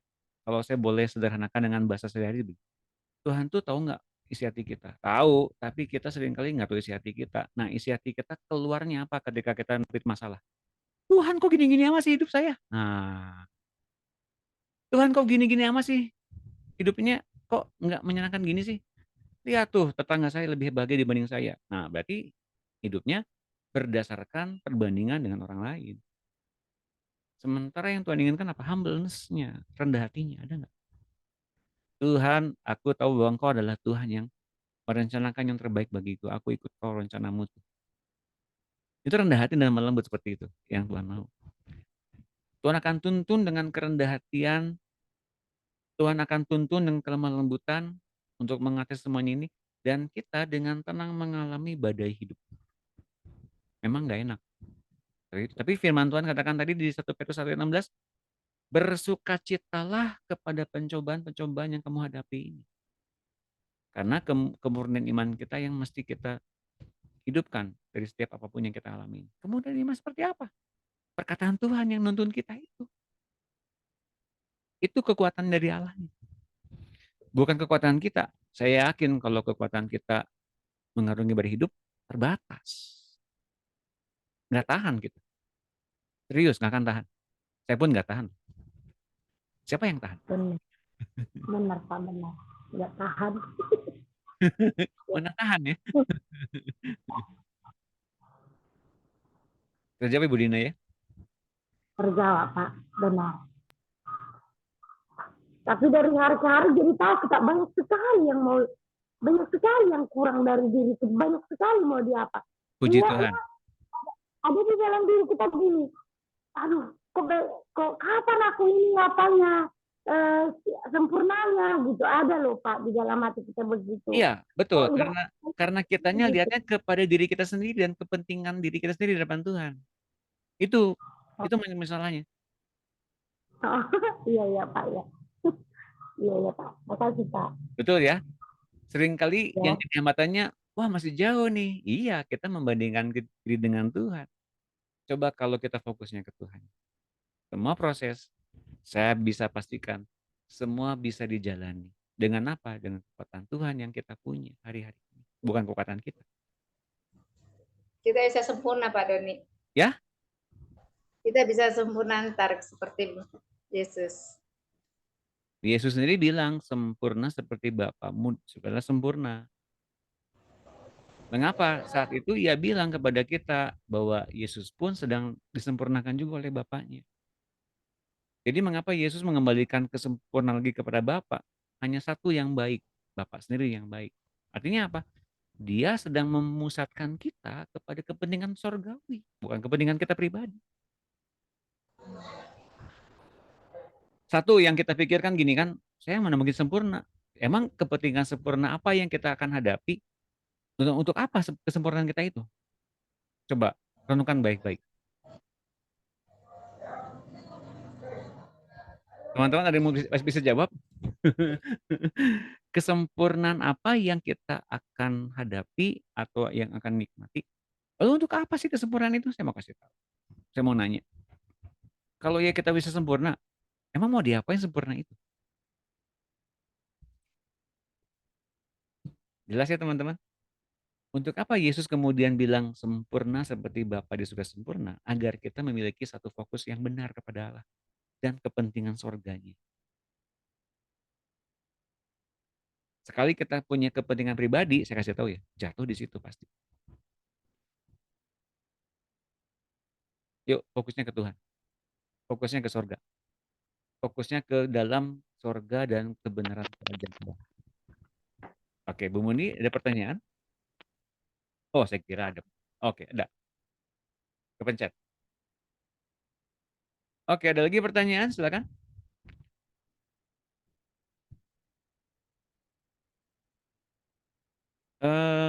Ada pertanyaan? Silakan. Sebelum saya akhiri. Nanti hari Sabtu ya. Sabtu ada seminar nggak ya? Saya belum tahu. Sabtu kita ngebahas soal apa? Pak Doni. Oke, Bu Mundi ya, silakan. Pak Doni, tadi kan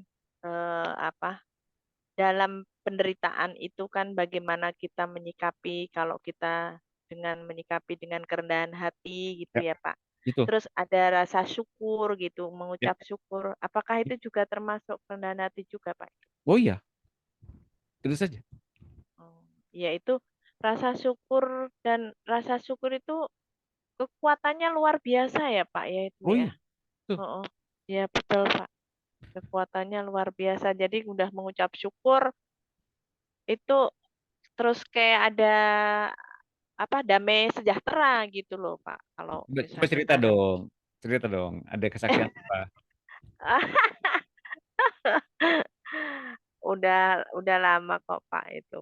Iya. Lama. Ya enggak lama sih Pak. Cuma saya tuh gimana ya Pak? Pada saat ada masalah kayak gitu, kita itu benar-benar dihadapkan antara antara daging dan apa Pak? Roh, Dan apa Pak? Roh atau roh. apa Pak? Iya. Ya, antara daging dan roh gitu loh. Ya. Nah, itu kan sempat berkecamuk gitu loh, Pak. Ya. Yang sini tak kayak tarik-tarikan gitu loh, Bu. Pak, Ya. kalau kayak gitu kayak tarik-tarikan, Pak. Yang misalnya kalau daging kan kayaknya kita, aduh bener-bener kita tuh mungkin apa ya, yang keluar kata-kata yang nggak bagus lah gitu, Ya. Pak. Tapi pada saat kita itu bisa menguasai diri, akhirnya bisa mengucap syukur. Nah, ucapan syukur itu ternyata benar-benar luar biasa itu, kekuatannya itu luar biasa. Jadi malah ada damai sejahtera gitu loh, Pak.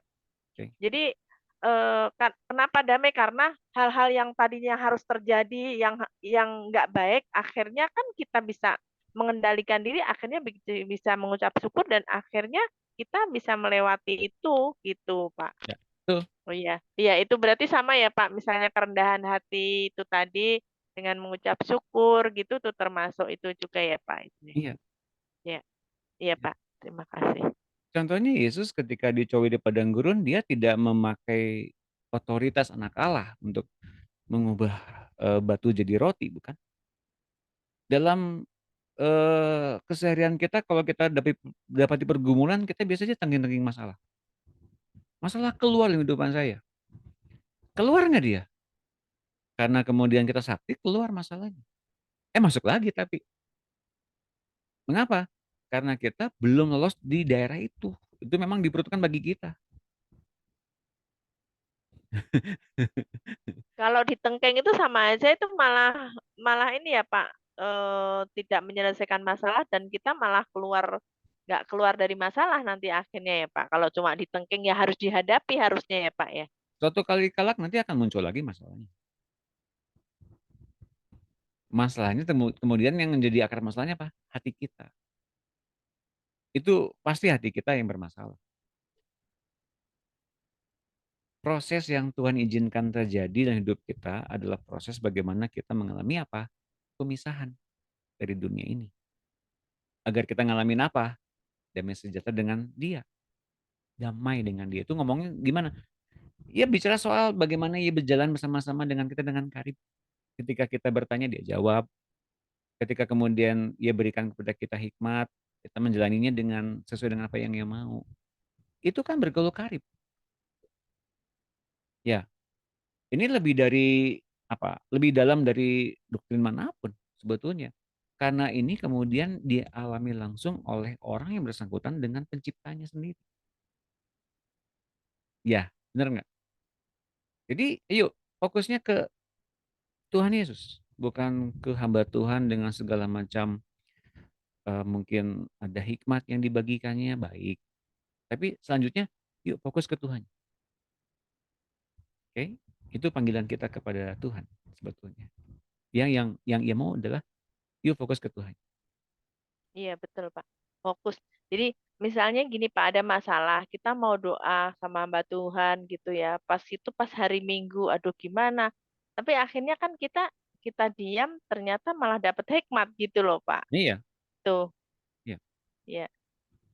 Jadi setiap hamba Tuhan pun dengan bijaksana dia akan mematuhi protokolnya, batasannya jelas. Jadi nggak bisa kemudian nyampurin tugas Tuhan dalam hidup seseorang.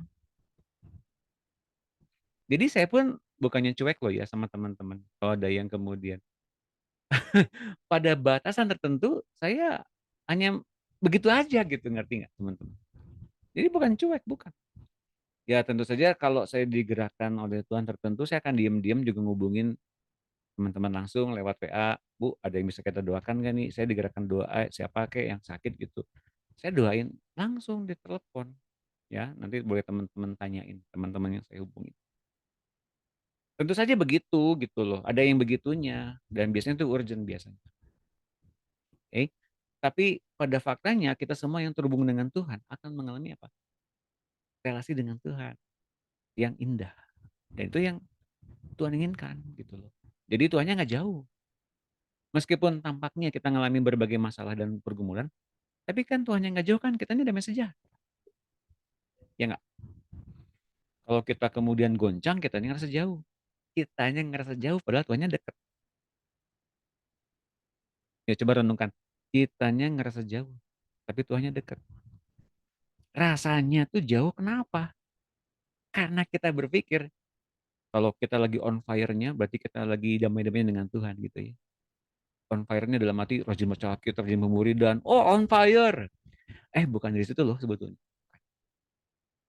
Bukan dari situ. Bukan dari perbuatan kita, lahiriah kita berbuat hal-hal yang aktivitas rohaninya, maka kita on fire. Bukan itu. Tapi setiap firman Tuhan yang kemudian kita terima, baik itu hikmatnya, pikirannya, atau ide dan gagasannya kita dapatkan, itu adalah yang on fire-nya kita. Kalau dia ngomong, kalau dia kemudian menuntun kita, kalau dia membuat satu arahan kepada kita dengan jelas, baru kemudian kita tahu dia sedang berjalan sama-sama dengan kita. Oke, silakan Bu Levina. Terima kasih, Tuhan berkat. Jadi saya mau bilang on fire-nya kita bukan ditentukan dari banyak baca Alkitab, bukan kita kemudian banyak berdoa, bukan. Tapi bagaimana kemudian kita dituntun oleh Tuhan dalam setiap tindakan, pikiran, bahkan idenya ada dalam diri kita. Oke, Bu Elva mau nanya apa? Oh, berarti kalau misalkan kita lagi happy-happynya, seneng gitu, kayak pemuritan atau baca firman atau apa gitu, Ya. itu fasilitas ya berarti ya Pak ya. Maksudnya bukan fasilitas apa ya? Tapi kan sometimes kan kita kan kayak ngerasa jauh gitu ya dari Tuhan ya Pak ya dalam keseharian. Itu bukan berarti kita juga jauh ya Enggak. sebenarnya ya Pak. Iya. Jadi kalau baca kitab maksudnya dekat itu ya. Iya. Bukan maksudnya lebih kita tuh kayak tapi ternyata enggak ya ternyata ya. Ternyata tuh nggak dilihat dari situ ya. Enggak. Tapi saat kita kayak berasa kayak, kayaknya empty banget sama Tuhan, bukan berarti kita juga jauh juga dari Tuhan ya, Pak ya? Iya, benar. Enggak. Oh, oke, oke. Oh, oke. Saya juga pernah juga sih dengar gitu seperti ini, tapi lupa lagi. Abis itu kayak berasa lagi, kayaknya kok Tuhan jauh ya dari saya gitu. Karena saya nggak melakukan aktivitas kerohanian Oh, gitu. enggak. Enggak jauh. Dia panggilan dia memang untuk itu. Bayangin, panggilan Tuhan tuh ngampunin kita, nungguin kita, beresin kita gitu ya. Cuman kita nih yang kurang ajar gitu ya. Tuhan, aku ingin gini. Ya, dia turutin juga kadang-kadang. Tapi kalau udah kebangetannya kitanya udah jauh banget dari rencana Tuhan, dia akan tegur kita biasanya. Oh. Yang teguran yang paling keras yang dialami oleh Petrus kan, nyahlah kau iblis dari hadapanku. Ayo. Teguran yang paling keras yang ditujukan kepada murid-muridnya itu pada Petrus. Gitu loh. Jadi sometimes teguran itulah yang kemudian membuat kita jadinya mengerti bahwa dia juga penuh dengan kasih dan penuh dengan disiplin. Kita baca ayat ini ya, Roma 11 ayat 22 dulu ya. Roma 11 ayat 22.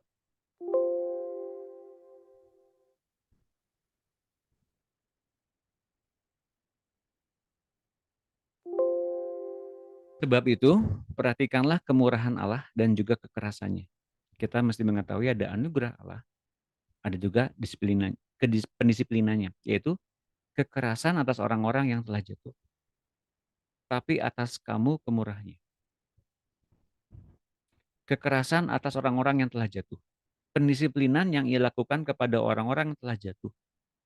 Tapi kalau kemudian kita mendapatkan kemurahannya, yaitu jika kamu tetap dalam kemurahannya, jika tidak, kamu pun akan dipotong juga.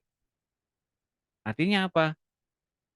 Kalau kita orang-orang yang menjadi orang-orang yang telah jatuh, kita didisiplinkan. Bukan berarti kita dipotong dan kemudian, udah deh, kamu nakal. That's it, enough gitu. Enggak. Yang kemudian membuat kita nggak bisa bertumbuh, berkembang, dipotong. Yang tadi saya bilang tentang api itu memotong semua yang kedagingan kita, yang kenajisan kita, sampai dengan kita tahu, mungkin dihabiskan sedemikian rupa hingga aku kayaknya blank deh Tuhan. Aku kayaknya nggak layak deh. Aku kayaknya berdosa banget. Welcome to the club. Disitulah awal mula kehidupannya sesungguhnya.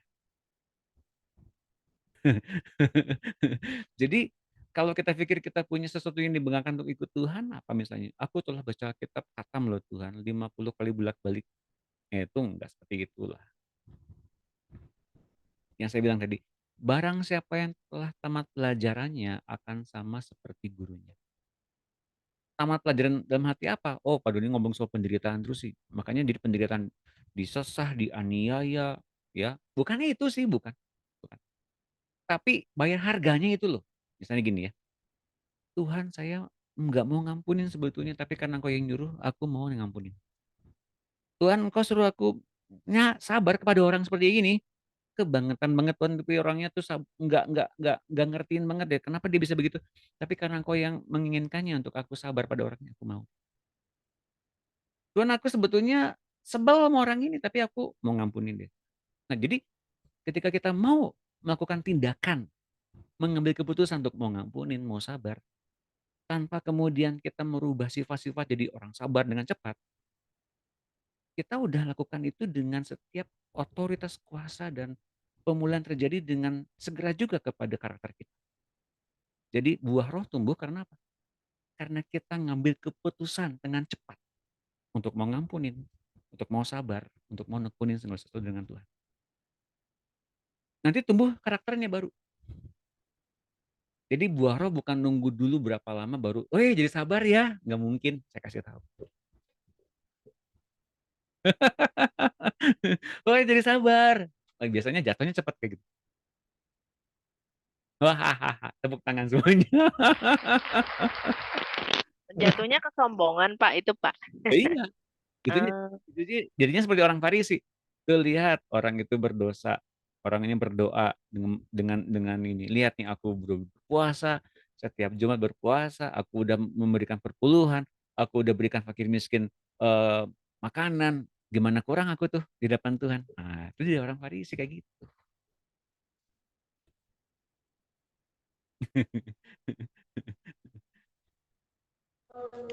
Pak Doni, Ya, Biunik. berarti kalau kita punya pergumulan atau persoalan hidup, lebih bagus kita langsung ke Tuhan ya, atau kita minta kepada hamba Tuhan gitu. Gini, kalau ke Tuhan nggak ada jawaban, boleh ke hamba Tuhan. Pertanyaannya ya, kenapa nggak ada jawaban? Emang Tuhannya nggak sanggup jawab apa? Tuhan udah jawab.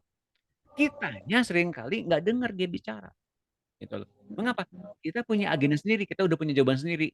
Kayaknya gitu deh jawabannya. Padahal Tuhan nggak punya jawaban seperti begitu. Jelas ya?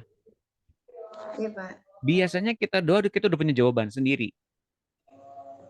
Ya nggak? Betul nggak teman-teman semua? Yes. Terus ngatasinya gimana Pak?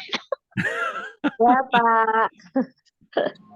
Misalnya dia, kita udah terjerumus pada satu hal misalnya ya.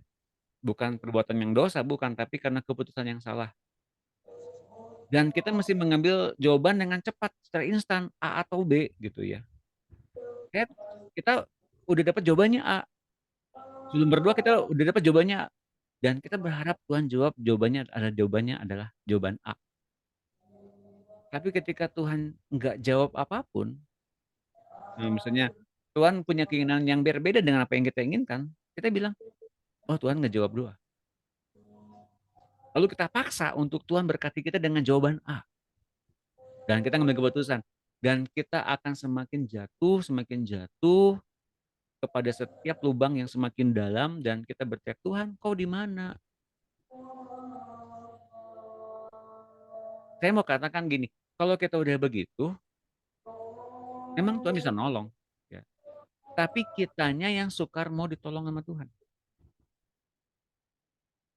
Gitu loh. Kita cenderung kemudian punya luka tertentu dari Tuhan. Ya enggak? Kita cenderungnya punya satu ketakutan tertentu. Jangan-jangan Tuhan pengennya begini. Jadinya mendingan kita nggak usah doa deh gitu ya. Langsung aja deh pokoknya ambil keputusan tertentu dari diri kita sendiri. semakin jauh dari Tuhan sebetulnya. Nah, jadi jalan kitanya bukan datang dari Tuhan, pikiran kitanya bukan datang dari Tuhan, tapi yang nyalahinnya tuh, disalahinnya Tuhan.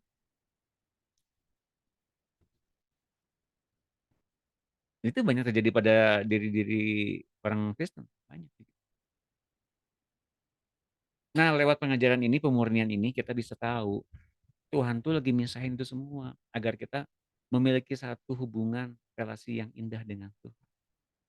Meskipun tampilannya penderitaan kan? Ini penderitaan kan? Tapi sebetulnya dalam satu tujuan akhirnya itu tuh iman mesti dinyatakan gitu loh. Iman ngikutin Tuhan. Dan saya pasti kasih tahu dia. Dalam setiap pergumulan kita pasti ada jawabannya. Dalam setiap masalah kita pasti ada jawabannya, ada jalan keluarnya. Gak mungkin gak ada jawaban, gak ada jalan keluar, gak mungkin. Pasti ada. Dan di tengah-tengah jawaban yang kemudian membuat kita keluar dari perangkap-perangkap si jahat untuk berbuat kesalahan, kebodohan itu. Kita bisa mengerti Tuhan tuh setia loh pada kita. Serius, dia setia loh. Sampai hari ini pun dia setia. Meskipun kita nakal, bandel, kadang-kadang sukar diajarin, sukar ditegur, tapi dia setia. Yuk, kita sekarang terpanggil untuk merespon kesetiaannya dengan ketaatan. Kita minta ketaatannya, Tuhan, sebagaimana Engkau taat pada Bapa, aku juga pengen seperti itu. Hidupkanlah ketaatanmu itu dalam diri saya sebagai orang yang taat kepadamu juga. Hingga kami semua di dalam Engkau tersembunyi oleh hidup Allah yang kemudian menjadi kemuliaan kami. Jangan heran kalau kemudian kita menderita terus-menerus. Tapi saya kasih tahu, penderitaannya nggak seperti orang dunia ini, beda. Kalau orang dunia penderitaannya sengsara dan kemudian binasa. Tapi kalau kita, penderitaannya itu ada berbagai macam way out yang untuk kemuliaan demi kemuliaan. Teman-teman pasti mendapatkan hal-hal yang luar biasa berupa pengajaran hikmat. Setiap penderitaan yang muncul, untuk apa? Untuk memurnikan orang lain juga yang kemudian bertemu dengan kita. Nah itu, panggilan menderita untuk memulihkan orang lain juga. Bukan untuk dinikmati dan sengsara. Tuhan, hidup kok gini-gini amat, terima kasih Tuhan kok merupakan Tuhan yang baik bagi kami.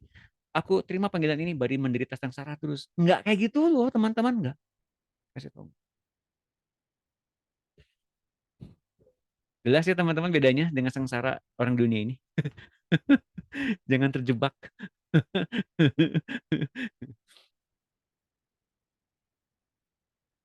Ada yang bingung atau ada yang bertanya? Ya, gimana?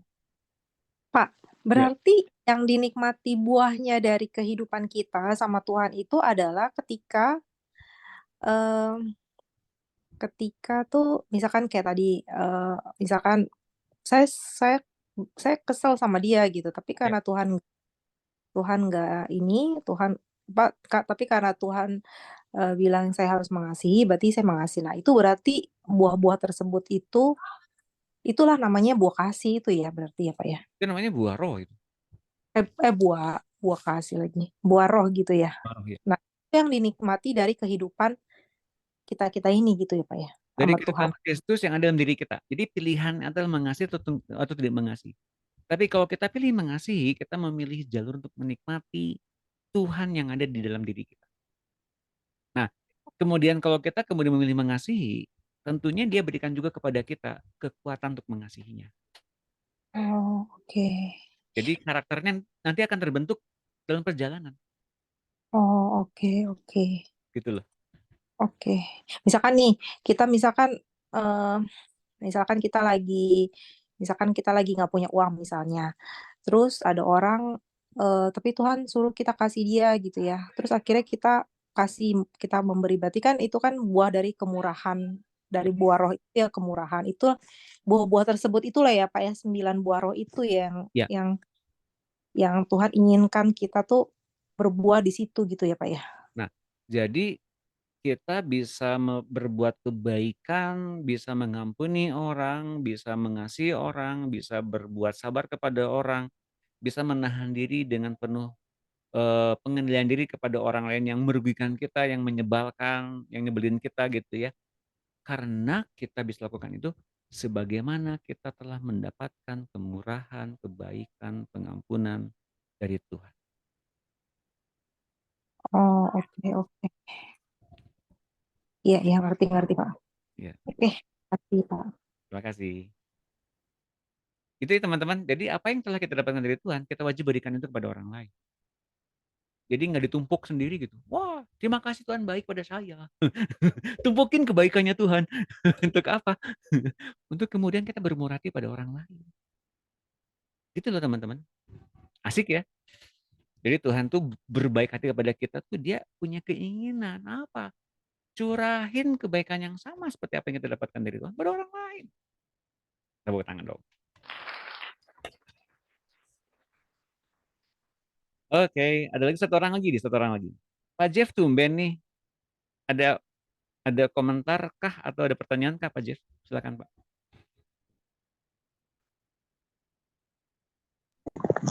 Belum Pak, lagi nyimak aja nih. Wah, terima kasih atas perhatiannya. Terima kasih Pak Jeff. Oke, ada lagi yang lain silakan satu orang lagi.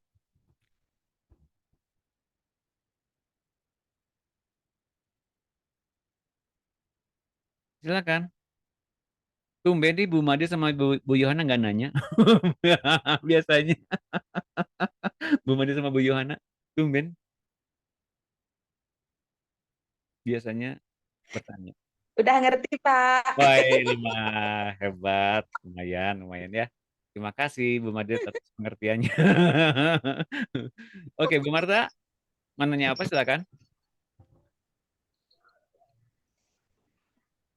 Bu Marta. Saya kira. Apa kepencet itu? Oh iya, nggak apa. Oke, ada pertanyaan lagi? Tidak ada? Kalau nggak ada, yowis kita akhiri. Terima kasih teman-teman. Di bab 16 ini, tentang pemurnian ini, tentu kita akan belajar kemudian untuk mendapati bahwa kita sedang dibaptiskan oleh api.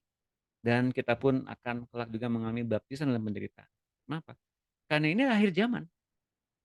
Ya, ini akhir zaman ternyata untuk membuktikan iman kita setahan apa dalam setiap penderitaan yang Tuhan berikan. Ingat, penderitaan yang dimaksud di sini adalah iman yang mesti dinyatakan, bukan penderitaan yang menyengsarakan, tapi iman yang mesti dinyatakan. Jadi ingat ini sebagai ayat penutup, dalam penderitaan kita bisa tahu ada way out-nya, ya, ada jalan keluarnya. Jadi nggak sengsara terus menerus, tapi lewat kemenangan-kemenangan way out inilah maka kita bisa mengerti penderitaan ini selayaknya diberikan kepada setiap anak Allah yang diserupakan seperti Kristus hidup di muka bumi ini. Pencobaan-pencobaan yang kamu alami ialah, katakan bersama-sama, pencobaan-pencobaan biasa. Biasa. Yang tidak melebihi kekuatan manusia, ya. Ini bagi setiap orang-orang yang menderita di dalam Tuhan. Ingat ini ya. Orang manusia di luar sana tanpa Tuhan, mereka diobrak-abrik oleh si jahat. Tapi setiap orang yang mempercayakan diri kepada Tuhan, pencobaan-pencobaan kita adalah pencobaan-pencobaan yang biasa yang tidak melebihi kekuatan kita semua. Katakan amin. Pertama. Yang kedua, mengapa? Sebab Allah setia. Lihat ini. Dalam pencobaan itu, Allah kita setia. Dalam penderitaan itu, Allah setia. Dan karena itu, Ia tidak akan membiarkan kamu dicobai melampaui kekuatan kita semua. Pada waktu kamu dicobai, lihat. Ini way out-nya. Ia akan memberikan kepadamu jalan keluar sehingga kamu dapat menanggungnya. Setiap penderitaan yang kita alami selalu ada apa? Jalan keluar di dalamnya, dan agar kita bisa mendapatkan apa? Kekuatan Allah yang bersama-sama dengan kita, yang menanggung semua penderitaan itu dengan luar biasa. Yaitu apa? Iman kita. Tepuk tangan semuanya. Jadi saya mau katakan, jangan mau menderita dengan sengsara tanpa way out. Menderitalah dengan sukacita, dengan way out, dan bahagialah, karena itu memang dimaksudkan untuk apa? Kemurnian iman kita. Dan Allah setia, ingat. Allah setia, Dia tidak akan membiarkan kepada kita dicobai melebihi kekuatan kita. Ia berikan kepada kita apa? Jalan keluar berupa hikmatnya, kekuatannya, agar kita dapat menanggungnya bersama-sama dengan Dia yang ada dalam diri kita. Yuk kita doa sama-sama. Haleluya, terima kasih Bapak Surgawi, Engkau berikan pada kami baptisan api. Setiap kami yang sekarang hidup di dunia ini. Kami menerima Kristus Yesus sebagai Juru Selamat dan kami juga oleh diri Tuhan Yesus. Bila kemudian kami masuk ke dalam area ini, kami menerima baptisan kelahiran kembali. Kami menerima baptisan Roh Kudus. Kami juga menerima baptisan api. Dan siapapun saja yang dilayakkan untuk masuk ke dalam baptisan penderitaan. Bapa, Engkau yang paling tahu persis bagaimana kami layak mendapatkannya. Siapa saja yang akan mendapatkannya. Silakan Bapa, Engkau yang beracara kepada kami masing-masing. Setiap penderitaan yang kami alami, setiap ujian yang kami alami, setiap cobaan yang kami alami, setiap permasalahan yang kami alami, setiap pergumulan yang kami alami, kami membuat Engkau menjadi Allah kami dan Tuhan Yesus menjadi penyelamat kami dan Roh Kudus yang menjamin kami. Tidak dibiarkan kami sendiri, tapi kami berjalan dalam alam kemustahilan. Bagaimana firman kami yang menuntun kami satu persatu masuk ke dalam kenyataan sorga dan kerajaan Allah itu nyata bagi kami semua. Dan kami memberkati setiap apapun yang sedang Engkau nyatakan. Setiap hikmat, pengajaran, pengertian, kebijaksanaan itu hidup dalam diri kami. Kami hidup mengalami kepenuhan Roh Kudus, mengalami kepenuhan Kristus, dan membawa kami kepada kepenuhan kealahan. Dan kami hidup dengan setiap baptisan demi baptisan untuk kami tenggelam. Kami tenggelam dalam kasih-Mu, kerinduan hati-Mu yang terdalam. Kami tenggelam dalam keberadaan kami di dalam Engkau. Kami disembunyikan oleh Engkau. Kami aman dalam genggaman tangan. Terima kasih Bapak. Kalau kami boleh menghalau setiap kekhawatiran, kecemasan, ketakutan, untuk kami masuk ke dalam gelombang hidup. Tapi kami ada terus di permukaan bersama-sama dengan Tuhan Yesus. Dan firman-Nya menopang kami terus. Terima kasih Bapak Surgawi, Kau menjamin kami bahwa Engkau setia. Kau berikan kepada kami jalan keluar senantiasa. Dan kami tidak dibiarkan sengsara dan jatuh. Tapi kami dibiarkan bangkit dan terus berjalan. Tanpa kaki kami menerima terpelecok. Tapi kami berjalan tegak. Masuk dalam kemuliaan demi kemuliaan. Masuk dalam perarakan kemenangan bersama-sama dengan Tuhan Yesus. Terima kasih Kau nyatakan bagi kami ini. Kami kawanan kecil. Tapi kami adalah kawanan kecil yang menggemparkan dunia ini. Dengan setiap panggilan surgawi. Dan sekarang biarlah api itu menguduskan kami. Sekali lagi Tuhan. Kuduskan kami oleh api-Mu. Kuduskan kami oleh Roh Kudus. Kuduskan kami terus-menerus dengan air hidup. Kuduskan kami, tahirkan kami, sempurnakan kami oleh api dan bergantian dengan air yang hidup. Terus-menerus sampai ke batin kami, sampai ke jiwa kami, hingga kami bisa melihat visi apa yang telah Kau tetapkan bagi kami di depan. Hingga kami mudah dituntun oleh firman-Mu. Makasih Tuhan Yesus. Engkau baik dan Kau setia bagi kami. Biarlah Engkau senantiasa mengajar kami hingga kami tamat pelajarannya seperti Engkau tamat juga disempurnakan oleh Bapa. Silakan Tuhan berikan pada kami kemuliaan demi kemuliaan untuk masuk ke dalam rangkaian perjalanan yang indah bersama-sama dengan Engkau di muka bumi. Makasih Tuhan Yesus. Berkati setiap anak-anak-Mu yang hadir pada saat ini. Dengan setiap hikmat dan kebijaksanaan setiap individu, kami mengalami Engkau dengan dahsyat. Lebih dari setiap doktrin, setiap pengajaran yang pernah ada. Karena kami mengalami Engkau. Makasih Tuhan Yesus. Makasih Roh Kudus. Dalam nama Tuhan Yesus. Kami telah bersyukur dan kami telah berdoa. Semua yang percaya katakan. Amin. Amin. Terima kasih semuanya teman-teman. Mari kita berfoto bersama dulu. Kasih Pak Doni. Terima kasih. Kita berfoto bersama dulu. 1, sebentar. 2, ayo dibuka videonya semua. 1, 2, 3. Oke, satu lagi ya. 1, 2, 3. Teman-teman, Tuhan berkati semuanya. Saya selalu. Terima kasih Pak Doni. Terima kasih Pak Doni. Tuhan berkati. Bu Yunik, Bu Elva, Bu Arta, Bu Inton, Bu Monika, Bu Dina, Bu Kita selalu semuanya semangat ikut Tuhan. Bu Enda, Bu Ami. Semua